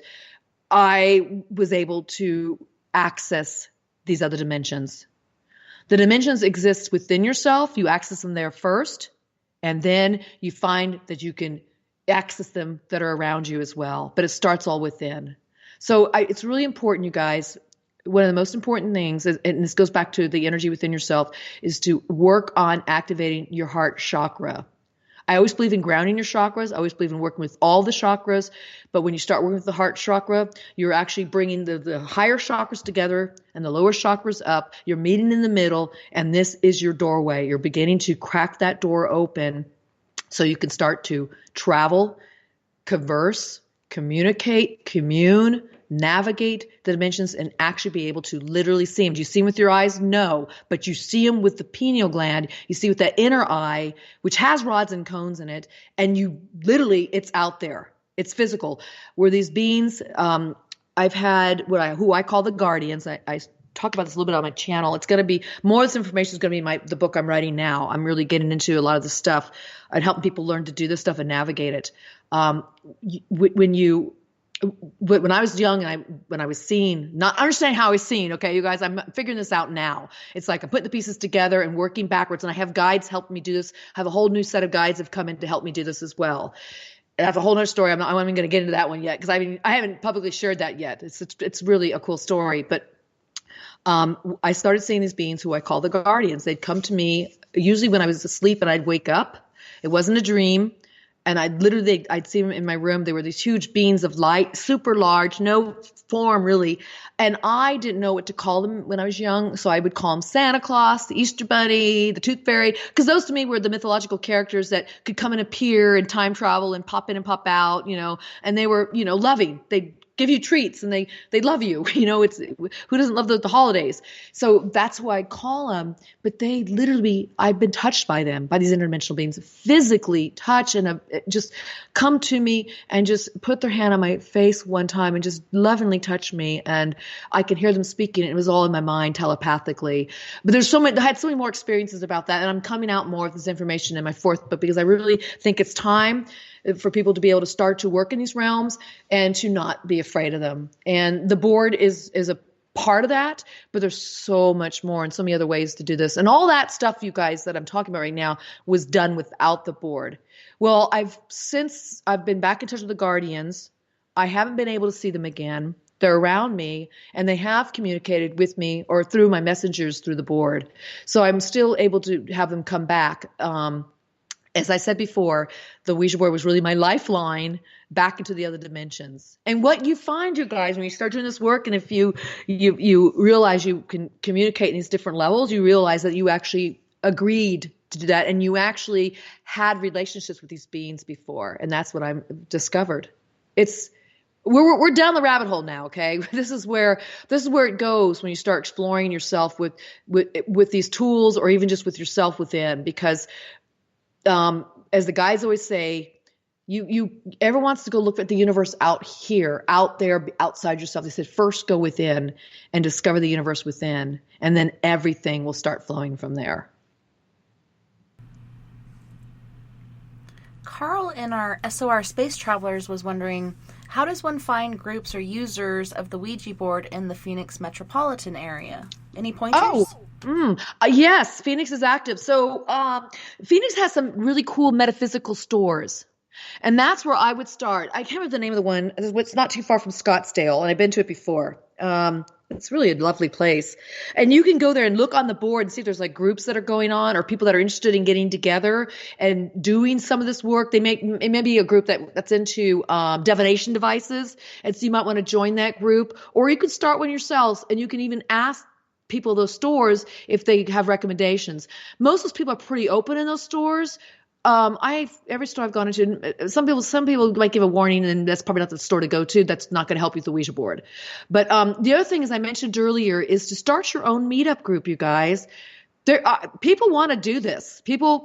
It's amazing. And I mean, we've all heard fear and doom and gloom about it, and I have too from people. But I don't know, people, I got a lot of people writing me and talking to me about this, and they're using it, and they're looking for people. So I would recommend go to Metaphysical Bookstore first, or call them and ask them if they have a course or people that are actively using divination tools, and just say, hey, such as the tarot and the Ouija board, and you can call it a talking board, and whatever, feel them out. And then if they allow you to post on they have little boards in there, you could post like your services and stuff, typically for free, because I used to post on those boards myself. And you can say you're interested in working with somebody who wants to explore the unseen dimensions, and you're interested in using a talking board or a spirit board. People freak out on Ouija again, so maybe it's better to use spirit or talking board. Same difference, same thing, it doesn't matter. I would try that, and then also creating a meetup group. Also, you can go into social media groups where there's a lot of Facebook groups out there about the Ouija board. I'm in a lot of them. You'll see me in there, and you can ask who's in the Phoenix area. Often people in there say, hey, who's in New York City, and who wants to get together, and sometimes it works, sometimes it doesn't, but that's a way to do it if you really want to use this tool. And the fact you're asking, this is the cool thing. This is what I love about the universe. This is what I love about how powerful divine beings we are. We put the word out there to the universe, and the universe supports us with that. Now the word is out there that this gentleman would like to connect, and you're going to start seeing that this could fall into place for you quite easily now because you put it out there. But you do have to go search it too. You can't just sit back at your house and somebody's going to knock on the door and go, hey, I hear you want to do the Ouija board. You got to get out there and look too. But for sure, you're putting the energy out there. Now the possibility is there. Alyssa was wondering, do you take students? I actually have taught classes. I'm not doing that right now, but I'll tell you where, if you want to be a student of mine, come to my YouTube channel. We have a lot of different variety of people that on there that are from different levels of using the board, but everybody's there with some curiosity. Some people do just collect that are there, but there are many people that are there. They're learning to use the board. And I do a lot of teaching. I think I have over 200 videos in there about this tool where I'm talking about it, or my partner is, or I have guests on there that are giving their opinion about how to navigate the unseen realms. The other thing we do offer private sessions that you reach to me privately, and I don't want to talk about it here. I usually don't advertise it. That's usually through word of mouth. But if you're in the Southern California area, I've done courses down here. That's where I'm located. People have come to my place, and I've gone to their place and have done some teaching. I do speak at conferences. I am teaching a Ouija board course coming up in Alton, Illinois. I'm speaking at Haunted America 2019, Troy Taylor's event, and I'm teaching a workshop there for a couple hours. So if you're in that area and you want to go to that, it's a wonderful conference, you guys. Great stuff going there. I'll be there teaching. So, and by the way, I was in Phoenix not too long ago. I was in Scottsdale, and I did a whole presentation on it. So once in a while, I do come in that area too, and I might teach if somebody's in the Phoenix area. But when I travel and talk, I'm usually teaching. But YouTube right now is the best place to reach out to me, where I'm doing a show, releasing videos regularly, and I'm actually teaching while I'm also releasing videos. But thank you for asking. Craig is wondering, if you're always looking to light and love, do we still have our negative perceptions and judgments of self and others? How would you suggest a person achieve balance of both negative and positive energies and never need to worry about attachments again? Fantastic question. All right, so here I am talking about light and love. The truth is, I'm into the balance. I'm into the polarity and duality of what it is to be in the third dimension. We have a positive charge and a negative charge. We have opposites and many. This is what this dimension is about. It's about dualism. It's about polarity. And through polarity, we learn to discover what it is we truly want. So what you don't want over here, then you learn what you like. And then there's shades of gray in there. I mean, you don't ever stay in one area. I mean, and I don't mean it like, oh, you got to be negative and you got to be positive. I'm saying we have a charge within us. For example, the yin yang. Think of it that way: the white, the black, the above, below, the good, the bad, male, female. We have these different areas of dualism, and I like to work with them all. And I like to understand within me when I constellate that energy. I mean, we all have our good days, bad days, and do things. And not to say you get rid of that. I don't ever want to sweep anything under the carpet. I don't ever want to deny that exists in humanity. We're here to learn how to work with that energy, and instead of dismissing it and saying it's bad. It's like me using a Ouija board that people go, oh, that's demonic and that's bad. And I kind of, in a way, welcome that, because it's my way to teach that because this one thing might have a negative connotation, it doesn't have to be used that way. So I work within that polarity and duality of that stigma all the time. And I think it's important for us to look at that within ourselves. My third book, the Spirit of Alchemy, Secret Teachings of the Sacred Reunion, is all about this, how to learn to balance that polarity within ourselves. It's there, it exists, and this third dimension is going to be there. And it exists in other dimensions too, or in parallel dimensions, and everybody's working with it on their own level. But I talk exclusively about that, how to work with evil. What is evil? Does that exist? And if it exists, what does that mean? And how to navigate that, and how to balance it within our lives. And so what I can say here is that, number one, don't deny it. There is a positive and negative charge to everything, and that's just a fact of life. It's how science works. It's how the atom, proton, electron, it all has a positive and negative charge. It's required. It's required, okay? But it's how we either constellate to one end of the spectrum or the other. I can align myself with doing negative things, or I can align myself with doing positive things, but I'm going to vacillate somewhere in between. That's called balance. That's natural. If I go too far one way and I'm a holy, greater, righteous zealot, that's going to get me nowhere, because that's negating within me my humanity, that I do have this other part of myself. So I think it's important to first acknowledge that you do exist in these levels, and we have different ways of thinking. It goes back and forth. And then finding your way, again, meet in the middle. And the middle is your center of your being. The center of your being, where your light, that is a reflection of source light, resonates. That is what that book is about, The Spirit of Alchemy. I teach you how to get to that place. And it has to do with understanding Hermetic science, has to do with understanding alchemical science, has to do with understanding even with the predecessors of Christians. This goes back to ancient teachings. So when you go back into your center, you guys, which I was talking about a while back, and some of the ways I do that and the ways you can do it too, you begin to operate from that place. And then you don't deny the experience of life. And then what you find is that you don't judge others when they vacillate to one direction over the other. You become less judgmental and more accepting of people having to have experiences, so they too get to know what it is they want or don't want, or what they want to magnetize them or don't want to magnetize. This is what we're doing here, you guys. We are here to understand ourselves in relationship to a larger picture. And until we don't quite get this, we don't quite get it, we're going to keep coming back here in that law, that the cycle of the law of reincarnation, to really embrace the dualism that exists within us. So that's what I say. You really find that light within yourself, and that's going to be your guiding factor, not to be good, not to be bad, not to be positive, not to be negative. That in itself will be what allows you to see that truth for you. I love it. Robert White says, my source light needs a bulb change. That's awesome. You know, we do from time to time, and we get that. You know how you recharge your bulb or change your bulb is you recharge yourself? And I find when I take on a new study, I'm always studying, you guys. I'm always taking courses with people and master teachers, and I learn from everybody. And what I do is when I get energized about something, that helps me change my light bulb. And then I go, oh, that's a new way to get in that center space. Well, let me try that now. And then it becomes like the composite I was talking about earlier of all these techniques and tools I use. It's, my little bag of tricks in a way. And then my light bulb, okay, that's good. It's shining again. But it's a constant thing, you guys. Your light bulbs will go out eventually. I don't care if you use LEDs or the old-fashioned ones, they're fluorescent or what. They're going to eventually go out, and you just got to, work with charging it up again. You guys, your body is a tool. I mentioned earlier, in tongue-in-cheek, I'm a walking Ouija board. Each one of you is the instrument. You are an instrument yourself. Your chakras are an instrument.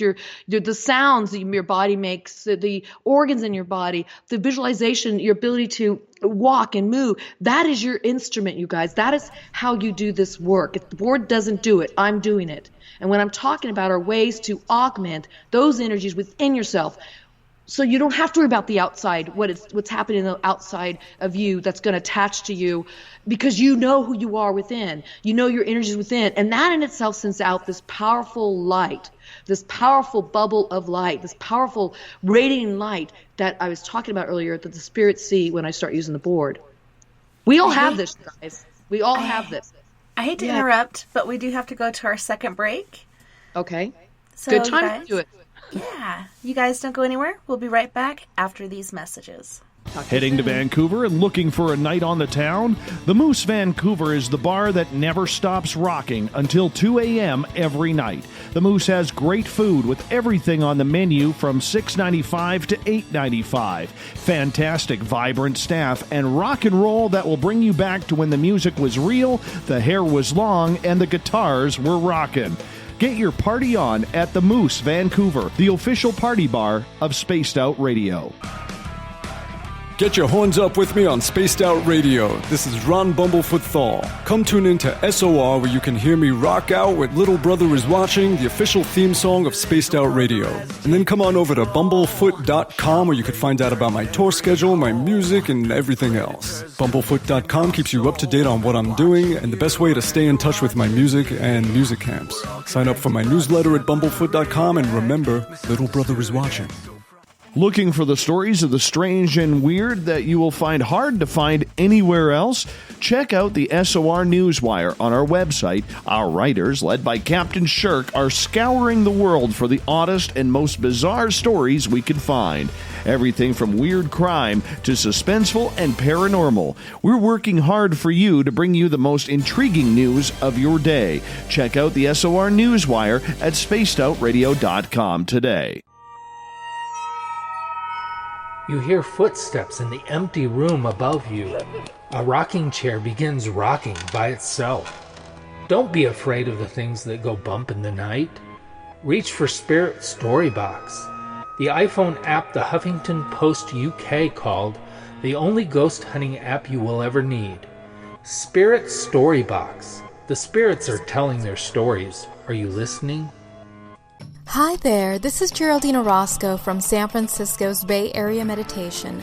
I invite you to join me the first Tuesday of every month with Dave Scott for Spaced Out Radio's The Spiritual You. In this fast-paced world we live in, it's time for you to take some time for you. We'll cover every possible subject from powerful meditation to healing techniques to your own intuition and spirituality. So come join us for The Spiritual You. The freedom to post what you want, when you want. That's the social media freedom you need. Social Media Freedom is the free app in your app store. No need to worry about going to jail or being shadow banned any longer. It's the freedom to say what you feel. The freedom to know Big Brother isn't watching. It's the way social media is supposed to be. Social Media Freedom. It's time to set yourself free. Download from your app store today. You know, it's hard being the bad man of ufology, but that's just the way that I like it. This is Chris George Zuger, and I'll be hanging out with Dave Scott and SOR scientist Chris Cogswell for Reality Paranormal, the second Wednesday of every month. And our job is to break it down and come to conclusions as to what is really going on in the supernatural world. I'd love for you to join us right here on Spaced Out Radio. Are you intrigued by Paranormal Talk Radio? You'll love the new Paranormal Radio app from TalkStream Live. You'll find a great selection of talk shows covering UFOs, ghosts, strange phenomena, and much more. Download the Paranormal Radio app now and start listening to the very best in paranormal talk entertainment, including the network you're listening to right now. The Paranormal Radio app, free in Google Play and the iOS App Store. We are getting ready to relaunch the SOR Space Travelers Club at spacedoutradio.com. For $5 a month, you can join us for a plethora of features found nowhere else. Hang out in a private chat room during the show and after party. You can check out some exclusive content and a store specifically for you, as well as a private listener forum where you can post your thoughts, stories, and pictures. The SOR Space Travelers Club, coming soon to spacedoutradio.com. Do you want to know what's really going on in your world? Do you have questions about who you can trust in the mainstream media? Then look no further than the Rebel Planet. Come get the straight answers right here at spacedoutradio.com. Join me, Jamie Sexton, creator of Rebel Planet News, as I fill you in on the stories behind the stories. All you truth seekers, be sure to tune in to Rebel Planet on spacedoutradio.com the third Thursday of every month. Find your escape where time has no limits. It's about living today and cherishing the heritage of yesterday. A spirit of adventure for what is new, with the nostalgia of the past. Your timepiece is a reflection of who you are. Life surrounded by beauty from the world around us to the soul within. EscapeWatches.com. There is no time like the present to enjoy your escape. Use promo code SMF2017 for your 20% discount today. Are you interested in advertising on Spaced Out Radio? Head to our website at spacedoutradio.com and click on our advertising tab. There, you will find an assortment of ways you can get your product out there with us, from radio commercials to banners and social media. Have a product you like our hosts to endorse? We can do that too. Visit spacedoutradio.com for more details. Hi there, this is Dave Scott from Spaced Out Radio, and I want you to come on a nightly journey. Starting at 9 p.m. Pacific, midnight Eastern, every Monday through Friday, you can come hang out with me and the other space travelers. We have it all from Carl the Alien bouncing on by to those misfit gnomes causing havoc. It's 3 hours of fun and entertainment on those topics the mainstream really doesn't want to touch. Come get all paranormal with us at spacedoutradio.com, and together, my friends, along with our resident guitar god Bumblefoot, we own the night.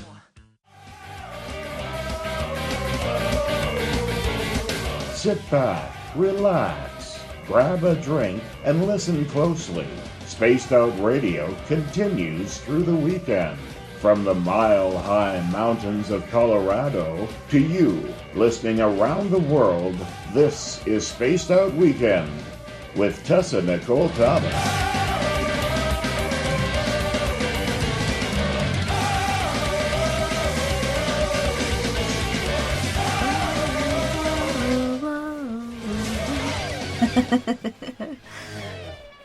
Welcome back, guys. So great to have you. Tonight we are talking to Karen Dahlman. Karen, welcome back.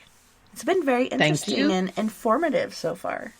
Fantastic. Well, guys, it's hard for me, if you've been following me or you watch what I do, it's hard for me not to go down the rabbit hole. So I hope you guys are okay, cool, going there. We can also backtrack a little bit. I saw some questions about just practical uses of the board, such as closing it. I do want to talk about that with you, but I can really go a lot of different directions and dimensions when I talk about this talk, because I'm very passionate about this, and it's been such an incredible tool for me to explore the expanses of the universe, quite frankly. Well, the next one I saw was from River, aka Time is an Illusion. I know River. Hey, River. Yeah, you want to say hello. I don't have a question. Karen Fantastic. is awesome. Tell her I said thank you for her being on Spaced Out Radio. Oh my gosh. Well, listen, it's an honor to be here. You know that. I'm thrilled. But thank you, River. That's really kind of you. Daryl was asking or saying she heard the moon is in our atmosphere. What is the moon's agenda? Now, what do you mean by that? I'm not sure. I'm not following that. Me neither. I'm like, really? I haven't heard that. Well, okay, so I'll just talk about the moon. Okay, so listen, we do a lot of sessions, we ask a lot of questions. And I'll talk about the moon. So I call one of my spirit guides the moon only because she entered at the moon, but I think you're talking about the real moon that is in our atmosphere. Like, what is that? A lot of people want to tell you that it's fake. I know for a fact it's real. It affects our tides and stuff. But I will say this. There are civilizations there. We all know that. It's hollowed out. There are civilizations inside, not unlike the Earth. There's so many civilizations we can't even see. There's interdimensional, such as in another parallel realm. There's other beings there too. There's a lot of things on the moon going on that just is not being shared with us. I get this information directly from the guides and some other beings that communicate about that. It is a satellite of our planet, and the cool thing about the moon, which I really enjoy, is the way it doesn't really rotate. We always see just one side of the moon. That's why we got the dark side of the moon. You'll never see it unless you fly around it.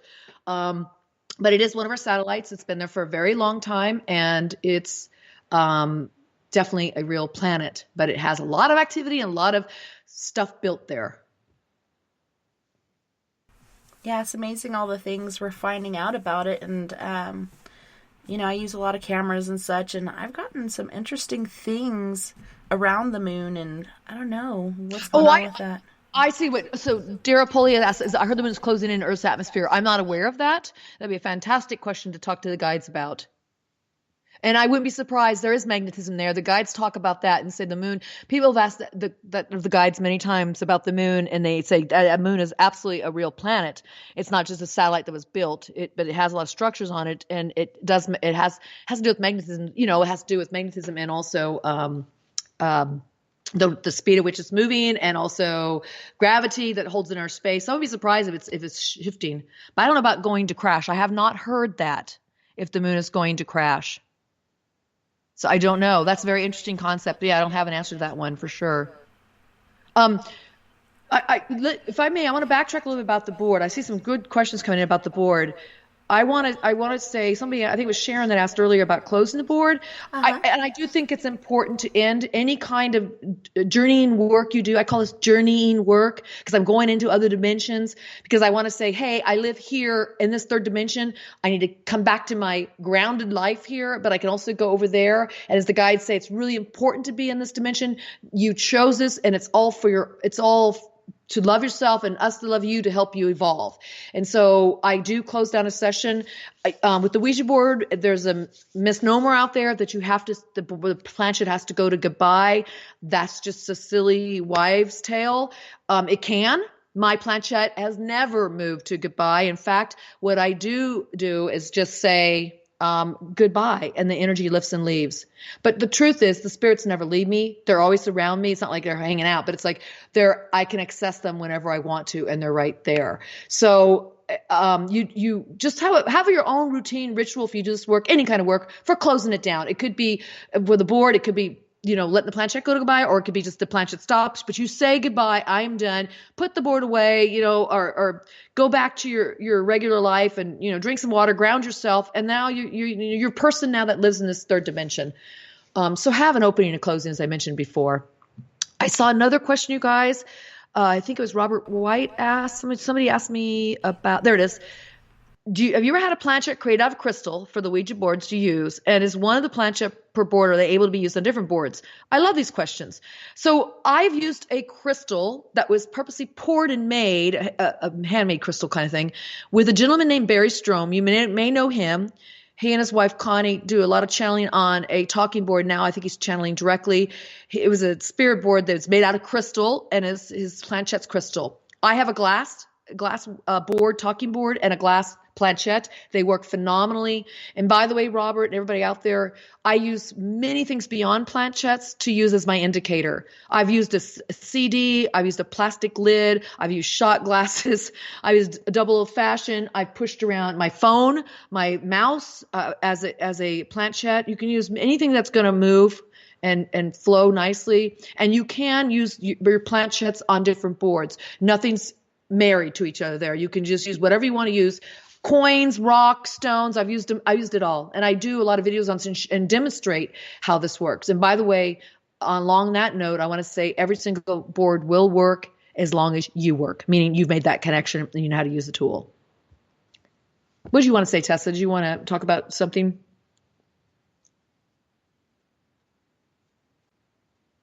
I've just seen another question from Sharon, and she was wondering, how do we separate our ego from our higher self? Fantastic. Okay, that's important because everybody says you want to banish the ego. The ego's bad. The ego can get in the way, but the ego is necessary, especially when you're a child developing who you are. You're a baby, and everything really does revolve around you. If you think about it, being a baby, you're so, what's the word? Like any other animal we're an animal, right? So any other animal out there can almost fend for itself right away, stand up and walk. We can't. We need that attachment. We need that time, that bonding time. We need to be taken care of. We just can't do it on our own. And so the ego is forming during that time. And it's for us to understand, oh, that's my mom, that's my dad, this is my family, or this is my brother, this is who I am, this is me. And so the ego is important because you're learning about that you do exist. You exist outside of those people. You are your own being. And that ego is great for that. You get to know who you are within the universe. But when you start working with your higher self, it's the part of you that doesn't just stay in this body, doesn't create all these judgments. remember I was talking about earlier, you guys, learning the duality of yourself and that you exist somewhere in the middle and you sway and vacillate between this continuum and you learn to come to the middle and find that center self. When you find that center self, that's you connecting the true aspect of you, which is tapping into your higher self. The higher self. Okay, so you go through, I mentioned the door earlier of your heart. You go through the heart of your door. That will help you activate your pineal gland. But it's your higher self that receives the messages. But the ego is necessary to know who you are in the world. And it's your higher self that allows you to expand and explore the world and to know who you are from the inside out. And again, in my third book, the Spirit of Alchemy, I talk all about activating, accessing your higher self and ways to do that. My guides like to call it learning to plug into the outlet of your higher self. The higher self is always there, whether you're aware of it or not. It's that part of you that exists within you, but exists beyond you in all these other dimensions we're talking about. It connects you back to source. It is your direct link to source, which people might call spirit too. There's an aspect. Spirit is it's different than higher self. Higher self is more of that personality of you that allows you to be you, that you are here. But it is so much beyond your ego personality. It's the part of you that if you get into the spaces and connect with it, that's one of the places where you start feeling bliss and joy. And you can go in and out of it. So what we all do is there's moments of great joy. And by the way, when you feel great joy, that is your higher self's way of communicating to you and saying, this is the right track for you. You're on the right path. You feel great motivation. You feel great inspiration. You feel joyful. You feel excited, ecstatic. That is your higher self telling you, not your ego, but telling you this is where you're supposed to be. Now that can change as your path changes, where your ego is the one that would go, oh, I can't do that. Really? I'm too old for that. Or I'm not old enough, or I'm not experienced enough, I'm not studied enough, or whatever it says. That's the difference between the two. And you'll hear those two voices in you. Know the one that gets really excited and elated. That's you plugging into your higher self to allow that energy to move through you and flow through you. That's when you're plugged in. And when you're not plugged in, it's usually your ego saying, oh, I can't do this, I can't do that. So it's really a balancing act of learning to plug in more often than not. And trust me, we all go in and out of it. I go in and out of it, and I have to remind myself to plug in. And one of the quickest ways to plug back in, as I mentioned earlier about changing your light bulb within, is to find something that excites you and do it. Just do it with reckless abandon. You know, it might be, I love art and I love dancing and I love creating things, and I do that. I love writing. I love being around people or sharing fun times and laughing. And when I do that, it gets me right back in that place. So that's the difference, and that's how to also access it a little easier. I hope that helped. So on the break, we were talking about different things we'd like to talk about. And you were telling me about being able to communicate with pets through the Ouija board. Can you fill us in on that? Yes. Okay. So I communicate with animals, and you could do it through the board. And I'm not talking about animals that are just dead, also alive animals. And let me share how this transition or progression happened for me. So it was in 1989. I had two friends I used the board with. And this is when I was also practicing therapist. And the two friends, we meet together regularly, and we decided we would spend, well, we just thought we'd just start out on a journey of maybe a month or two or a year. It ended up being 4 years of talking exclusively with the higher self. Meaning, we were just talking about the higher self. We found a way to access that through the board and have conversations with this greater part of ourselves that would come back and answer our questions, but would give us inspiration, inspire, all this stuff it would do. And it really was helping us in our lives because we were all pretty new, young, starting out in our careers. But the cool thing, you guys, I mean, that's not cool enough. It is cool enough. But the other cool thing about it is that our higher selves would speak to each other's higher selves. And so my friend Roberta, for her higher self, might have a conversation with my higher self might talk to her directly or to her higher self, and vice versa. It was just interesting. And so as we began to explore our higher selves, I felt myself connecting more and understanding that part of myself more. And as we did that, this is when the tables turned. This is when it got exciting. I realized the Ouija board, it's just a tool.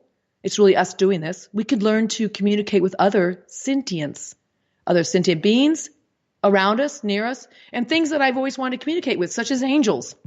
So we started with the higher self. The angels started coming through and talking to us. We all had angels, and they started communicating. My angel's still with me. She comes through on the board every now and then. She always helps out when people come to me with questions about death, and she comes through and brings through the messages and helps the people bring the messages through. Then what came through, the ETs, extraterrestrials started coming through. It was this whole progression. And we talked to them for a while, all kinds of really interesting information, which is coming out. I haven't released this in any of my books because I was told that it wasn't quite time. Now it's time. It's coming out in my next book. The other thing that happened was shortly after that, after the guides came in 1994, in 1996, I was sitting there talking with my partner. We were doing the board, and we were mostly communicating with my angel at that time. And what happened was, she said, "You're not going to believe this." She spelled this out on the board. "Somebody wants to talk to you." I thought, okay, cool. Everybody wants to talk. You know, they come through. Spirits, we do this all the time. No big deal. And she goes, "No, this is different." I said, "Okay." So remember now, this is all being spelled out on a planchette on the board. Well, the planchette changes direction, slows down, and it spells out, "Hermes cat, I love you." Now, I had a big fat orange cat. His name was Hermes. He was very much alive, you guys, not deceased. He was sitting in a rocking chair. He always sat in this chair when we do the board. He'd love to sit there and sleep and watch us. I said, "Mary Angel," I said, "Are you kidding me?" She goes, "No, it's time for you to understand. He wants you to know that you can also communicate with animals." I said, "Come on, how does this happen?" She goes, "Well, how it happens is we read their vibration. Everything in other dimensions is all through vibration. You feel it, you read it. You feel it. We feel their vibration and translate it to the best of words that we can that match what the being or sentient being or animal consciousness is trying to communicate to you." And so since 1996, I've been doing animal communication ever since. I speak to many animals, including wild animals, as well as, I mostly was with pets in the beginning, household pets. They're easier to communicate with. We have a connection with them already. But now we're doing wild animals and all kinds of different sentient animals, beings that are out there. It's crazy. And I'm meeting a lot of people now who are also doing this as well, and they're getting some great results. And some of the most amazing messages, Tessa, I've ever received were from my cats when they were alive and also when they passed on. And I just lost one of my pets, my black cat just transitioned last July. And I was talking to him through the whole process of what was going on in his body and, you know, and just my struggles with how to help him and was he okay? And it was just such a healing process. I did a whole video on, I did actually a few videos on this. And then I talked to him up to the time before I had to put him down. He had liver cancer and couldn't walk. It was just horrible. So I took him in and the vet said it was the best thing for us to do.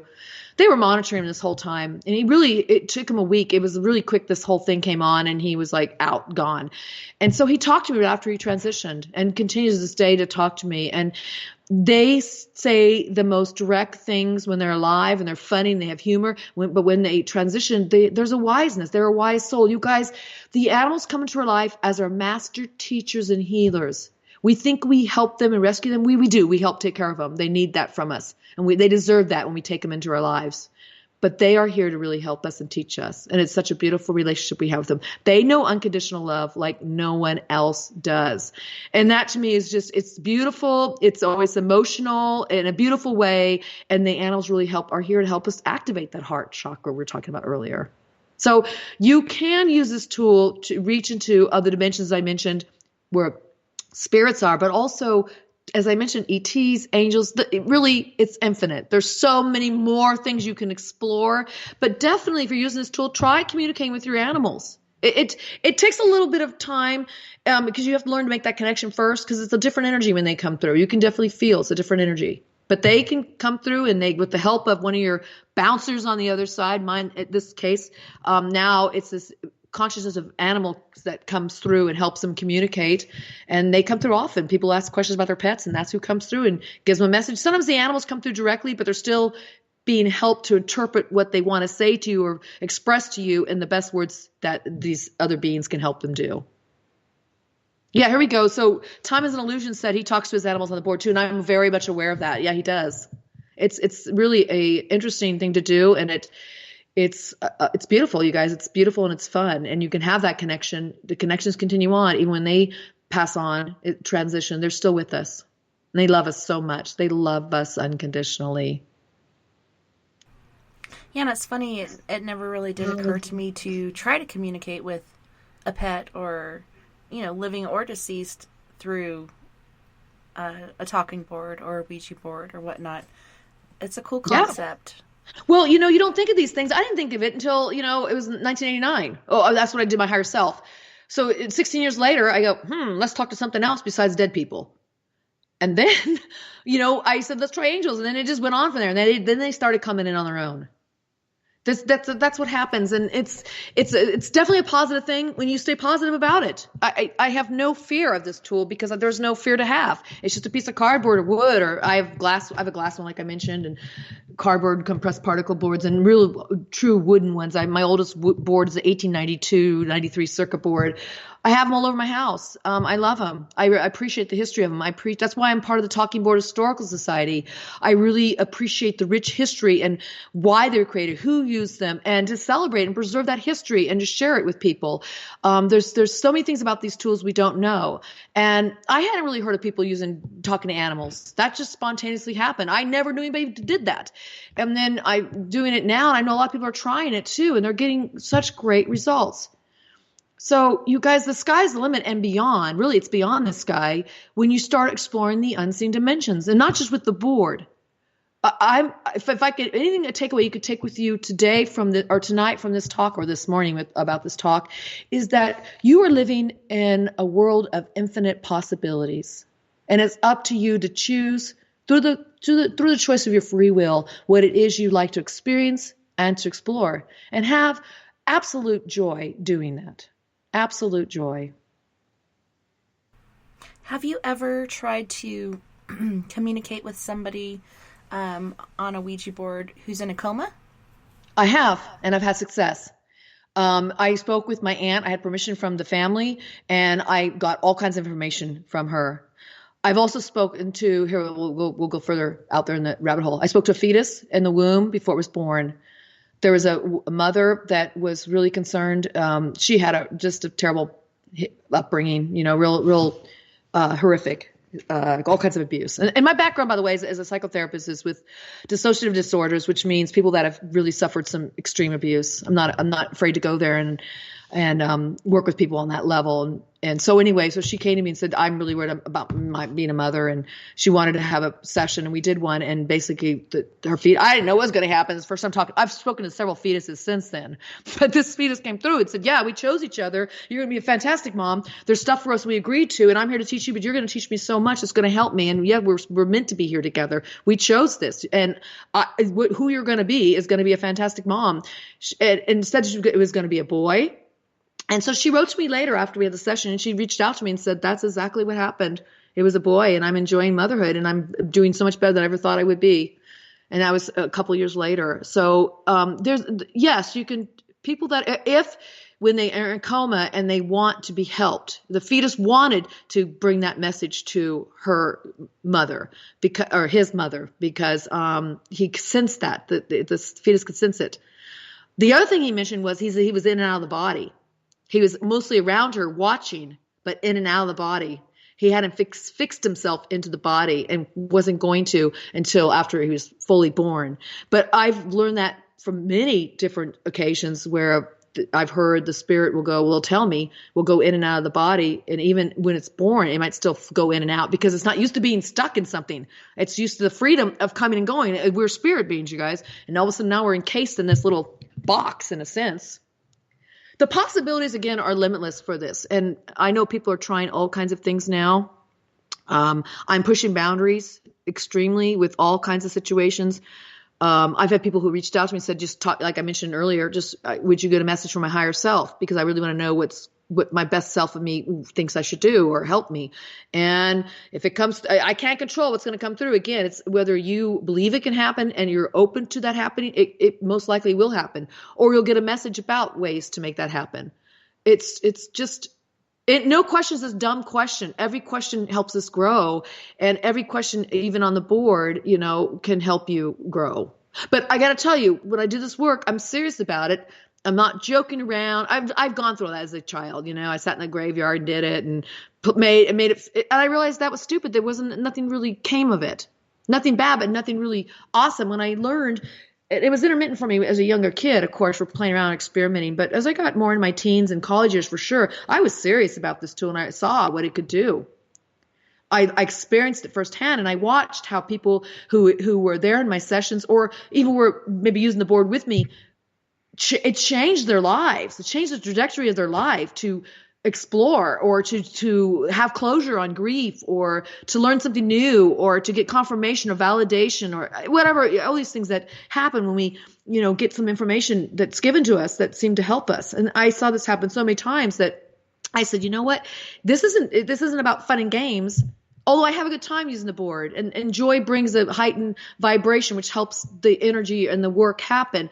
But I'm serious about it. And so I believe because of that, it's helped me be able to reach all these other dimensions. And I know the possibilities are there, because I also know the world is not just what we see with our third dimensional eyes and our five senses in the third dimension. It's definitely, we have capabilities that are so far beyond that. And we can tap into a lot of these abilities. And I know that this tool, along the progression of using it and the different beings I've met and the work I've done, it's also, as a byproduct, has helped me develop those clairsenses that are within us. And I see that with a lot of people with a lot of their tools, not just this tool again.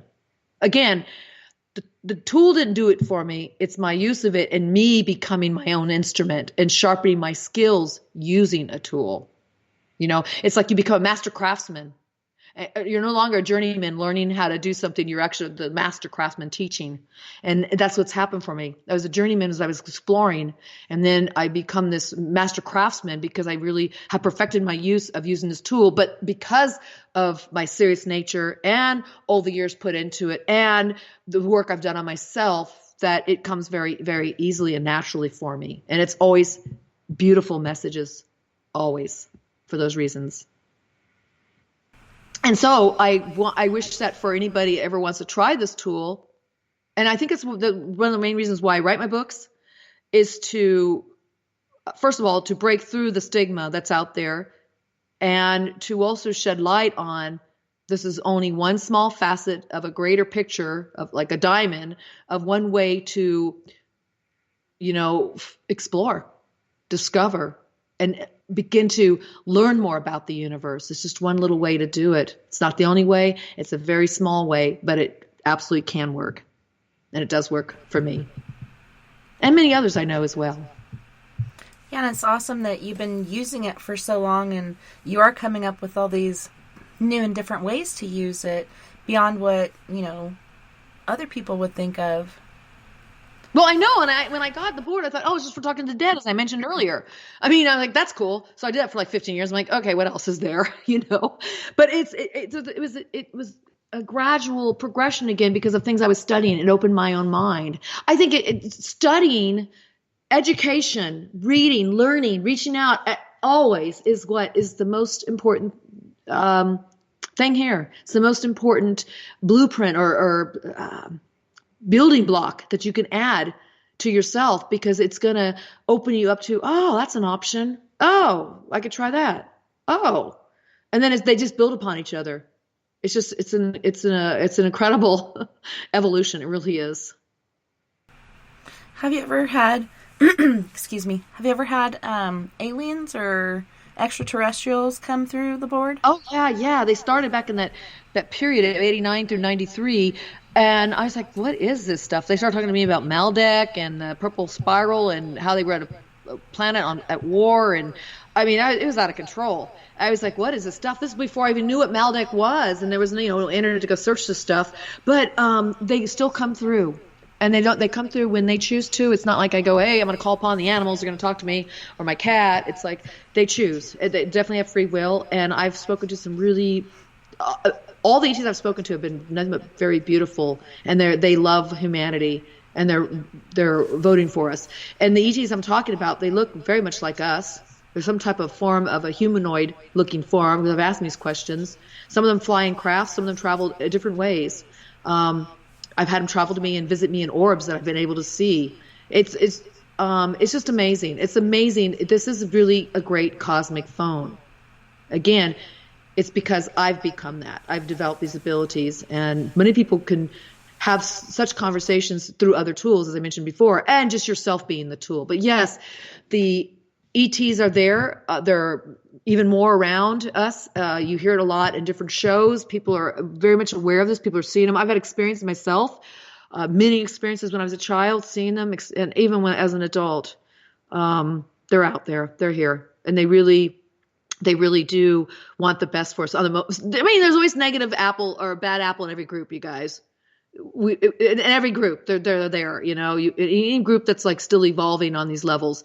But for the most part, and all the ones I've met, they've been really positive to me, and the conversation messages, and nothing but respectful when they come through. And they definitely come through, and they feel differently when they come through. And I go, oh, I could tell this is a different one. This is from another galaxy or something. This is from somewhere else.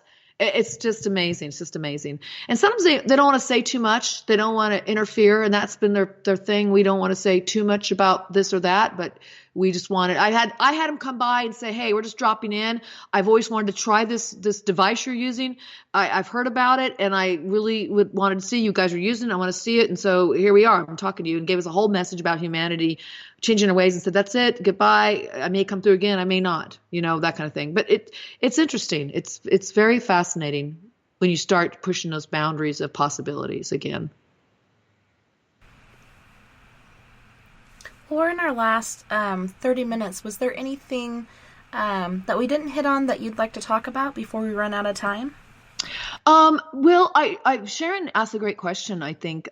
She says, I think people need to pay attention when asking for signs and answers to their prayers, absolutely, or from guides. When they answer, it may not be vocal, but through signs. So what can we do to heighten our awareness and pay attention to signs and messages that they are trying to give us? Great question, because you guys are talking to us all the time. The problem is we sometimes get stuck. Let's talk about the box concept again. We think they have to talk to us in the language we want them to talk in. I wrote an article about this. You can find it on my website, KarenA.Dahlman.com, under, I think it's called The Art of Spirit. I think it's under that. Or it might be, not Talking Board, it's The Art of Spirit. I talk about how to work with spirit guides without the board as well. Yeah, so this is the big thing. We have to expect the unexpected. We can't go, okay, you're going to come back and talk to me, and you're going to send me a white feather, or you're going to, give me a message because I'm going to get a phone call in the next 5 minutes. It's going to be my answer.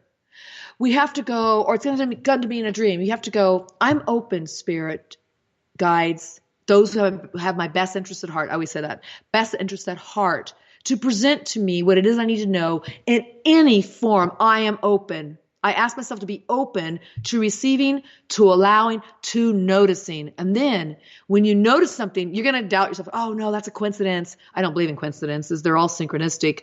What you can do instead, notice it and say, thank you.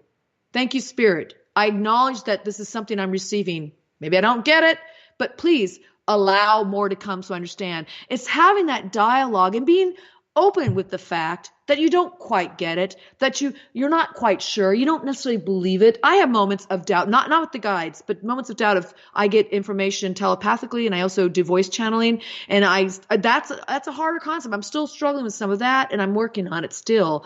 I do it in public every now and then, but not as much as I do the board. But the key is this: to notice, to first ask, then notice, and then acknowledge. And then you'll start to have these messages come in more and more. And they'll come to the point where you'll get an email that shouldn't have come to you and has a whole freaking message. That's happened to me before. A whole message to you. Or I'm writing a book and I go, you guys, I want help. And I wake up in the middle of the night and there's a download of information. Or I happen to turn on a YouTube show and there's everything I wanted to explore further. It comes in all these different channels. And so the guides say this. They say, God spoke to Moses in a burning bush. Why couldn't God speak to you through a cardboard and a plastic indicator? Source can come, spirit, source, guides can come through any media that you are open and allow it to. When you start to follow it and say, oh, no, only at these times of the day, only when I'm journaling, only when I'm tapped in, it's going to limit them. And they may not be able to get through our blocks we have because we've set them up. We're trying to control the situation. That was a hard thing for me to learn. I had to really set time, get outside of myself, meaning stop saying this is what channeling looks like, or this is This is how telepathy works. And then new guides came in and started saying, okay, let's talk about how this really works, how you can connect. And so I hope that helps, Sharon. That's just a few things. There's so much more to talk about with that topic, but that's a way to really get started, and not just start, but to augment it or expand it further.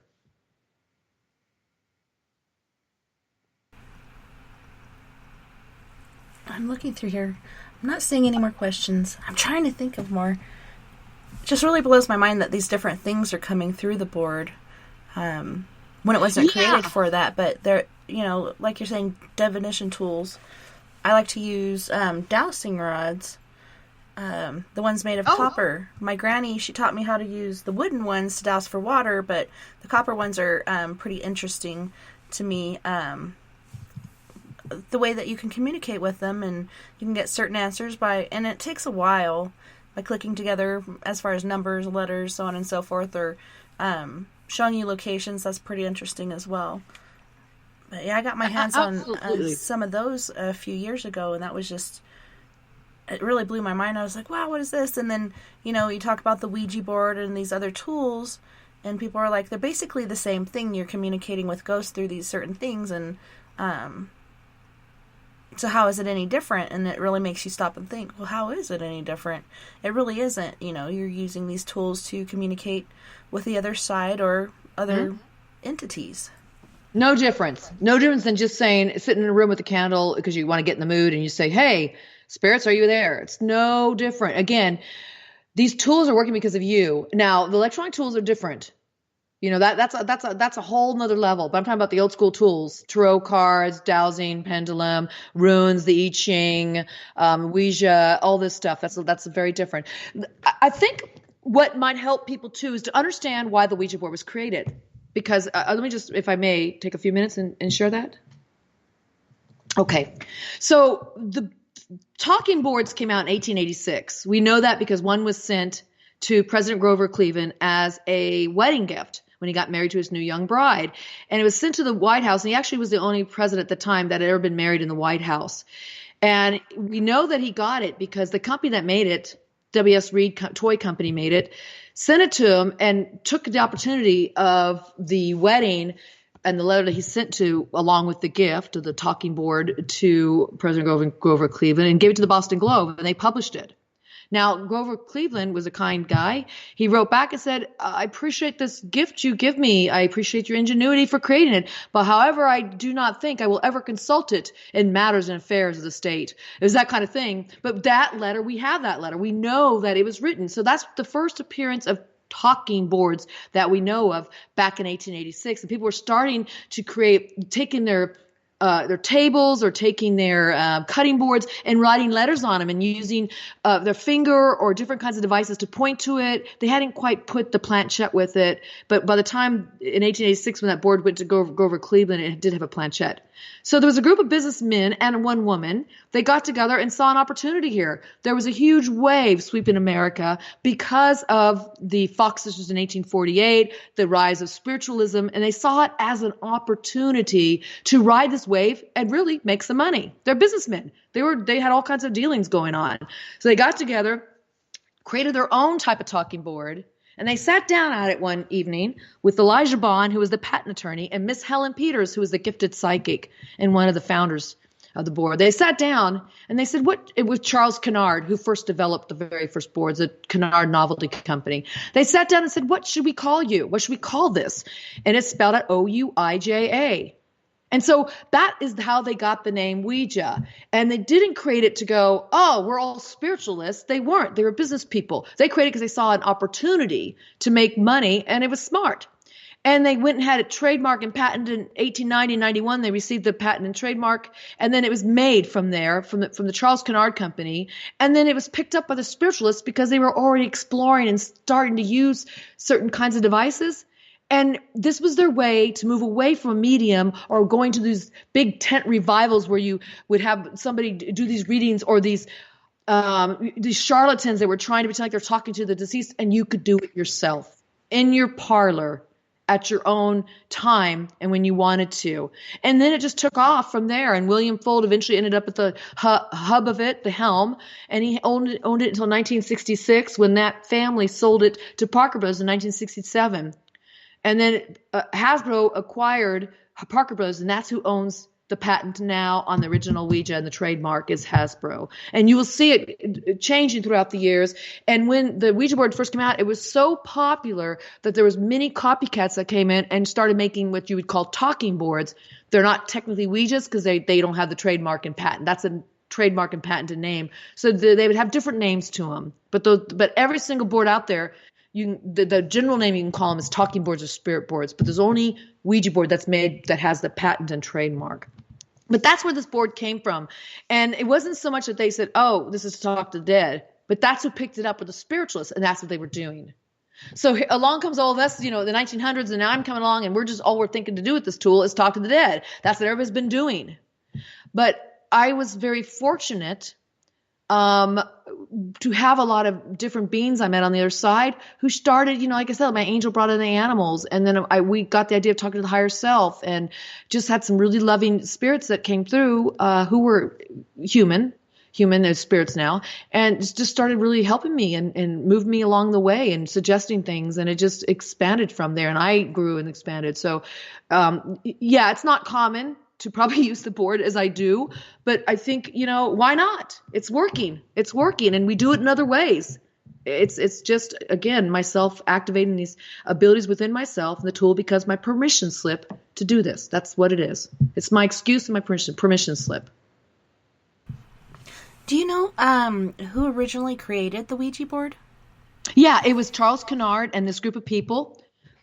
Miss Helen Peters and Elijah Bond, Bowie of the Bowie Knives was involved in this, and a few other people, and they got together, and they're the ones that developed the Ouija board. Talking board was originally created by the W.S. Reed Toy Company, which is the predecessor, but the idea of the way this board looks with the letters and numbers was just all of a sudden in Ohio, people started, they called it the mysterious talking board. They all started creating these. People, the spiritualists were really heavily developing different contraptions to find other ways to communicate besides just going to a medium or these seances and stuff they were doing. So they wanted to find new ways, and so they were inventing all kinds of really cool contraptions, and that came out of that movement. But we know the legitimate one that was sold was it was called the Witch Board, by the way, in 1886, and then the Ouija board comes out and hits the market in 1891, 92, 93, and those early years, and then that's where it went from there. People try to tell me that this board came out in China. No, there was other instruments in China and ancient Greece. It's connected to Jim Bowie. That's right, that family of the Bowie knives. He was involved in it. He put his money into this project. He was pretty wealthy back then. I forget the first name of the guy, but it was that family, Ron. You're right. Anyway, what was I saying, Tessa? I was reading the comments at the same time, trying to multitask. You were going through the different generations of it, like how it started as the Witch board and. Yeah. Oh, okay. Thank you. So people want to say, oh, it happened in ancient China and Greece. There's really no substantial evidence for that. Yes, there were apparatuses they used to communicate with the deceased, but they did not look like a board with the planchette. It was a very different apparatus. By the way, people have been doing communication with the unknown ever since humanity touched down on this planet or anywhere. We've always been exploring the unknown, the mysterious unknown, and what happens to us when what we call die. And so there's always been this fascination and exploration, and there's been many ways they've done it. And you'd have to say this is probably a succession or progression of also a collective consciousness of humanity evolving to a level where you could start creating these different devices. And today we have these electronic devices that help us do this same type of work. So then Ron reiterated with, why did Jim Bowie get involved? Was he just this group of friends that would get together? Yeah, it's not Jim Bowie. It's his family. It's like his great-grandfather or something. It goes way back. So it's not the Jim Bowie, but it's that family of the knives. He got involved because he was a businessman, and these guys had other business dealings they did together. And he saw an opportunity because he saw the craze in America, which is where it all started, that he said, this is a way for me to make some money. And so he put his investment into it.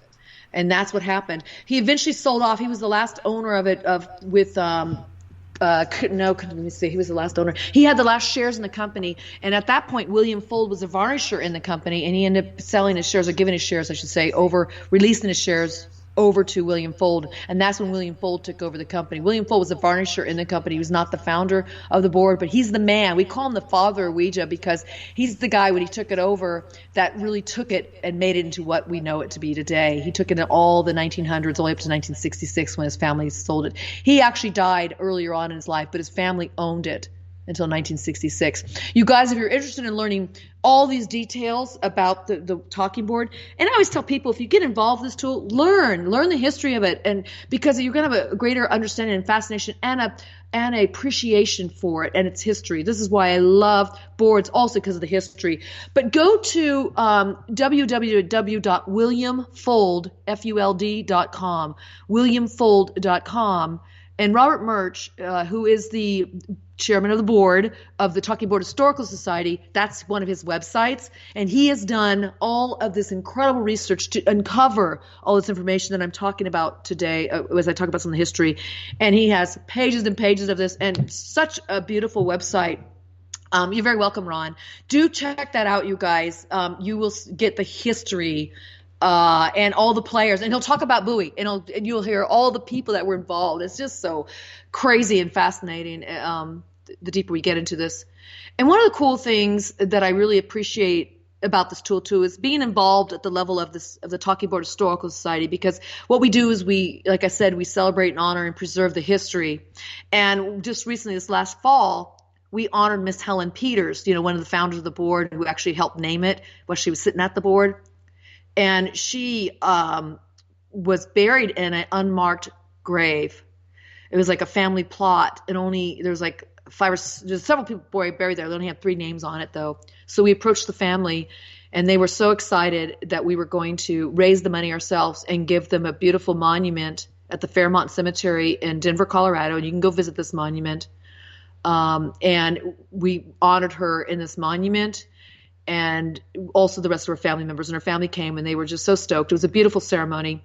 If you go to our YouTube channel for Talking Board Historical Society, there I believe I posted one of the videos a couple of videos we did of the ceremony, as well as we were on the news in Colorado. But this has become a very, very famous gravestone. We just put it in last November, and what it's happened since then is that, September is when we put it in.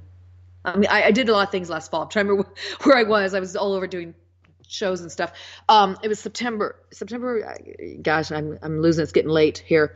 It was late. It was late last fall. We put the stone in, and we had this incredible celebration. What happened was the cemetery was involved, obviously, and now they have this walking tour in the cemetery of famous women that were buried there, and they had no idea she was buried there, in her history to this incredible tool that's worldwide and popular. It's huge now, really well known for many reasons. And now she's going to be on the walking tour. And they said the stone there that we put in the monument has really gotten a lot of great reception, and people love it. It's in a beautiful location next to a beautiful pine tree, and her family, that everybody just loves it. And it's beautiful. I'm really stoked about it. So definitely you can go there if you're in Denver, Colorado, or you travel there. Go check that out. You can get on the tour and check out all these famous women that are buried there. Well, it's so awesome that you guys were able to raise the money and do that, and honor and respect her, and have a stone for her. Like you said, it's an unmarked grave, so it's difficult for people to go and visit her, and now they're able to do that. Well, she was basically lost to history, and our group dug up a lot of history on her and really learned about who she was. There's so many. History's never complete. It's still unfolding. We're still finding out so much more information about her that's not disclosed yet. There's so much stuff coming out. It's just crazy. So it was an honor to be there and be a part of this, a history in the making, and to really finally give her the respect. People don't even know when women was involved. It's always the men that did it. No, there was this brilliant woman there involved too. And we really wanted to highlight that it's time for her to have her day in the sun, and it's a beautiful thing. But I have to thank everybody that out there that supports the Talking Board Historical Society. We took in a lot of donations. People donated their money and, bought our merchandise, our shirts and our boards and stuff, and really helped us raise the money. So thank you to everybody out there that helps us. And by all means, join us too, you guys. Talking Board Historical Society on Facebook, and go to our YouTube show, which is under Talking Board Historical Society on YouTube. And mine is under Karen A. Dahlman on YouTube as well. I see one more question from Sharon. Do we have time to answer it? Yes, we have 5 minutes. Okay, well, I can do this pretty quickly. She asked, Karen, can you explain why people have bad experiences with the board and how they accidentally, unknowingly let bad entities into their home? Well, I could go really down another rabbit hole, but let me say this. When we have certain intentions or expectations or fears that are not conducive to helping us have good experiences, it's probably not the best time to use the board. So if there's a lot of trepidation and fear about it, we're going to draw that same energy to us. It's like attracts like.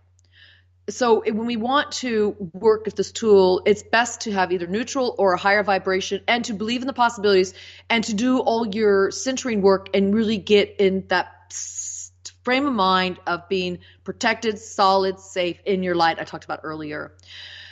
People a lot of times don't do that. And so what they end up doing is attracting just negative energies to them, lower energies, and they exist, or they also scare themselves. And so our own fears can create things too in our life. It can create like thought forms and tulpas and the belief and the experience that things are happening. And this is not to discount anybody. And people have negative experiences doing everything in life. You can have negative experience. But what I've learned on the board and off the board, it's really about our own energy that we hold, our intentions, and how we go about things. And you can look at it this way. If you have a chip on your shoulder about something, and we all have bad days, it just gets worse. Typically spirals down.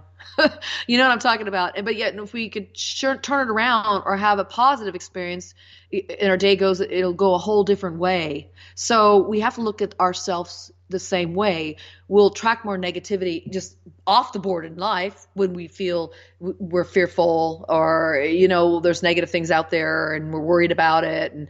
Or if we go about it, you know what? I'm solid, protected. I stand in the light of my source. I am source incarnate. It's a whole different energy. You can even hear it as I say it. So that's what happens. And people have experiences doing a lot of things that, they could shift and change. Bottom line is what the guides teach. Their teaching is always about free will and choice. We always have a choice, and we can always shift things through our choices. Yeah, and a lot of people don't realize that fear is a negative energy, and yes, like you're saying, attracts like. So if you're afraid and you're using it, perhaps you shouldn't be. I agree with that. This tool's not for everybody, and it's not. I'm not here to promote that. I'm just here to share some experiences. And it just blows my mind at what you can do with this. Oh, you're very welcome, Sharon. Thank you for asking these questions. How kind of you. That's really sweet. Well, I appreciate it. You can tell I really enjoy what I do. And I really want to help people not use the board, but to know what a beautiful divine being everybody is, and that this spark of light, this light bulb is within you that is really bright and lights you up from inside. And that is really, truly, that is your power. And that's what I want you guys to understand when I'm talking about this. I'm learning this from this tool, and I'm learning it from other ways. And because I believe that and know that about myself, I am able to reach these other octaves of vibrations. And then it's busting open the gates. And it's very freeing. And it's also, it elevates my spirits. No pun intended.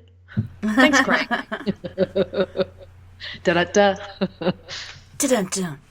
Yeah. So you said that you guys sell and create your own boards. Are these made out of wood, or are these cardboard as well? Do they have a different design? What exactly are your boards like? Well, this is what's happening. We had our own Talking Board Historical Society board. Is totally wood. We are totally out of those now. We have not brought them back yet. What we do have left, you guys, if you like them, if you go to tbhs.org, you will find shop these cool items. You'll see we have a crystal gazer board left. We only have several. I took a bunch to the UK when I went over there last fall. Sold them like within the first hour. Sold like 9 of them. Boom, gone. They sell quickly. So if you want a crystal gazer board, it's from the 1940s. It's compressed particle board. I have one. I hang that one on my wall because it's just so pretty. You can see it there. Get it. It'll be gone. If you go there too, you can also get our cool t-shirts. I wear them all the time on my shows. We have several different t-shirts out. One celebrate Helen Peters. We have one that's called The Board Rules, made by our vice president, Rick Schreck. He's a fantastic tattoo artist, and he creates a lot of our shirts and stuff for us. We have a lot of artists on this group that create. One of the artists, Mike Buckner, designed our the gravestone for Elijah Bond and also for Helen Peters. But we have cool stuff there. Check it out. We have cool pins that glow in the dark. One of the t-shirts glows in the dark. The t-shirt with the skeleton hands on it glows in the dark. It's really bitchin'. It's cool, you guys. You'll love it. I have all of them. I wear them all the time. And yeah, join us there. And again, thank you for being on, listening to me on the show, taking your time out of your night to be here for several hours. I really enjoy being here with you guys and sharing some of this information. And Tessa, thank you so much from the bottom of my heart for inviting me on. It's been a joy and a pleasure to be here with you this evening. Oh, and I wanted to thank you so much again for being my guest. It was wonderful having you on the show this evening, and you've taught me so much. Wonderful. That's great. Yeah, I'm happy. I'm happy we had this conversation, and you were so open, which is wonderful. Is there, would you like to share your websites again with us as we are in our last minute? Thank you so much. Okay, so my website is Karen A. Dahlman, Dahlman. You can see my name on the live chat. Make sure you put the A in there. Or creativevisionspublications.com. Both those words are plural. They go to the same place. Either way will get you there. My books are for sale there. I have books on Amazon.com. Join me on YouTube, you guys. Subscribe to that. All kinds of videos all the time. I right now, 200 you can go watch. I have one series called The Women of Ouija, which is with my friend Marla Martinson. We do a slapstick kind of show. We're serious about where we have a lot of fun and humor, and we talk about the board using it. Then I have one where it's called Creative Visions TV Beyond the Board, where I share live sessions and also have interviews. You can find me on social media under Karen A. Dahlman, and I look forward to connect with you guys. So, yes, love and light to everybody, and also think of positive and negative energies that both work and live together in a nice balanced state within yourself. And go enjoy and have a wonderful evening, you guys, and morning, wherever you are. Thank you again. Thank you again. And thank you to everyone in Spaced Out Radio, Facebook, Spreaker, Twitter, Paranormal Radio, TalkStream Live, Deep Talk Radio, and wherever else you'll be listening in the universe tonight. I had a wonderful time this evening, and it was my pleasure, literally and figuratively, and I can't wait to do it again tomorrow night for Psychic Sunday, which we have this Scottish astrologer on, and that's at spacedoutradio.com. Until next time, nighty-night, love and light to all my space cases out there. You guys have a wonderful Sunday. See you all back here tomorrow night. Don't forget, we're all in this together. Together we can make the world a little better. And together, my friends, we own the night. If you'd like to join us for the after party, the number is 970-335-9596. Take care, my yous.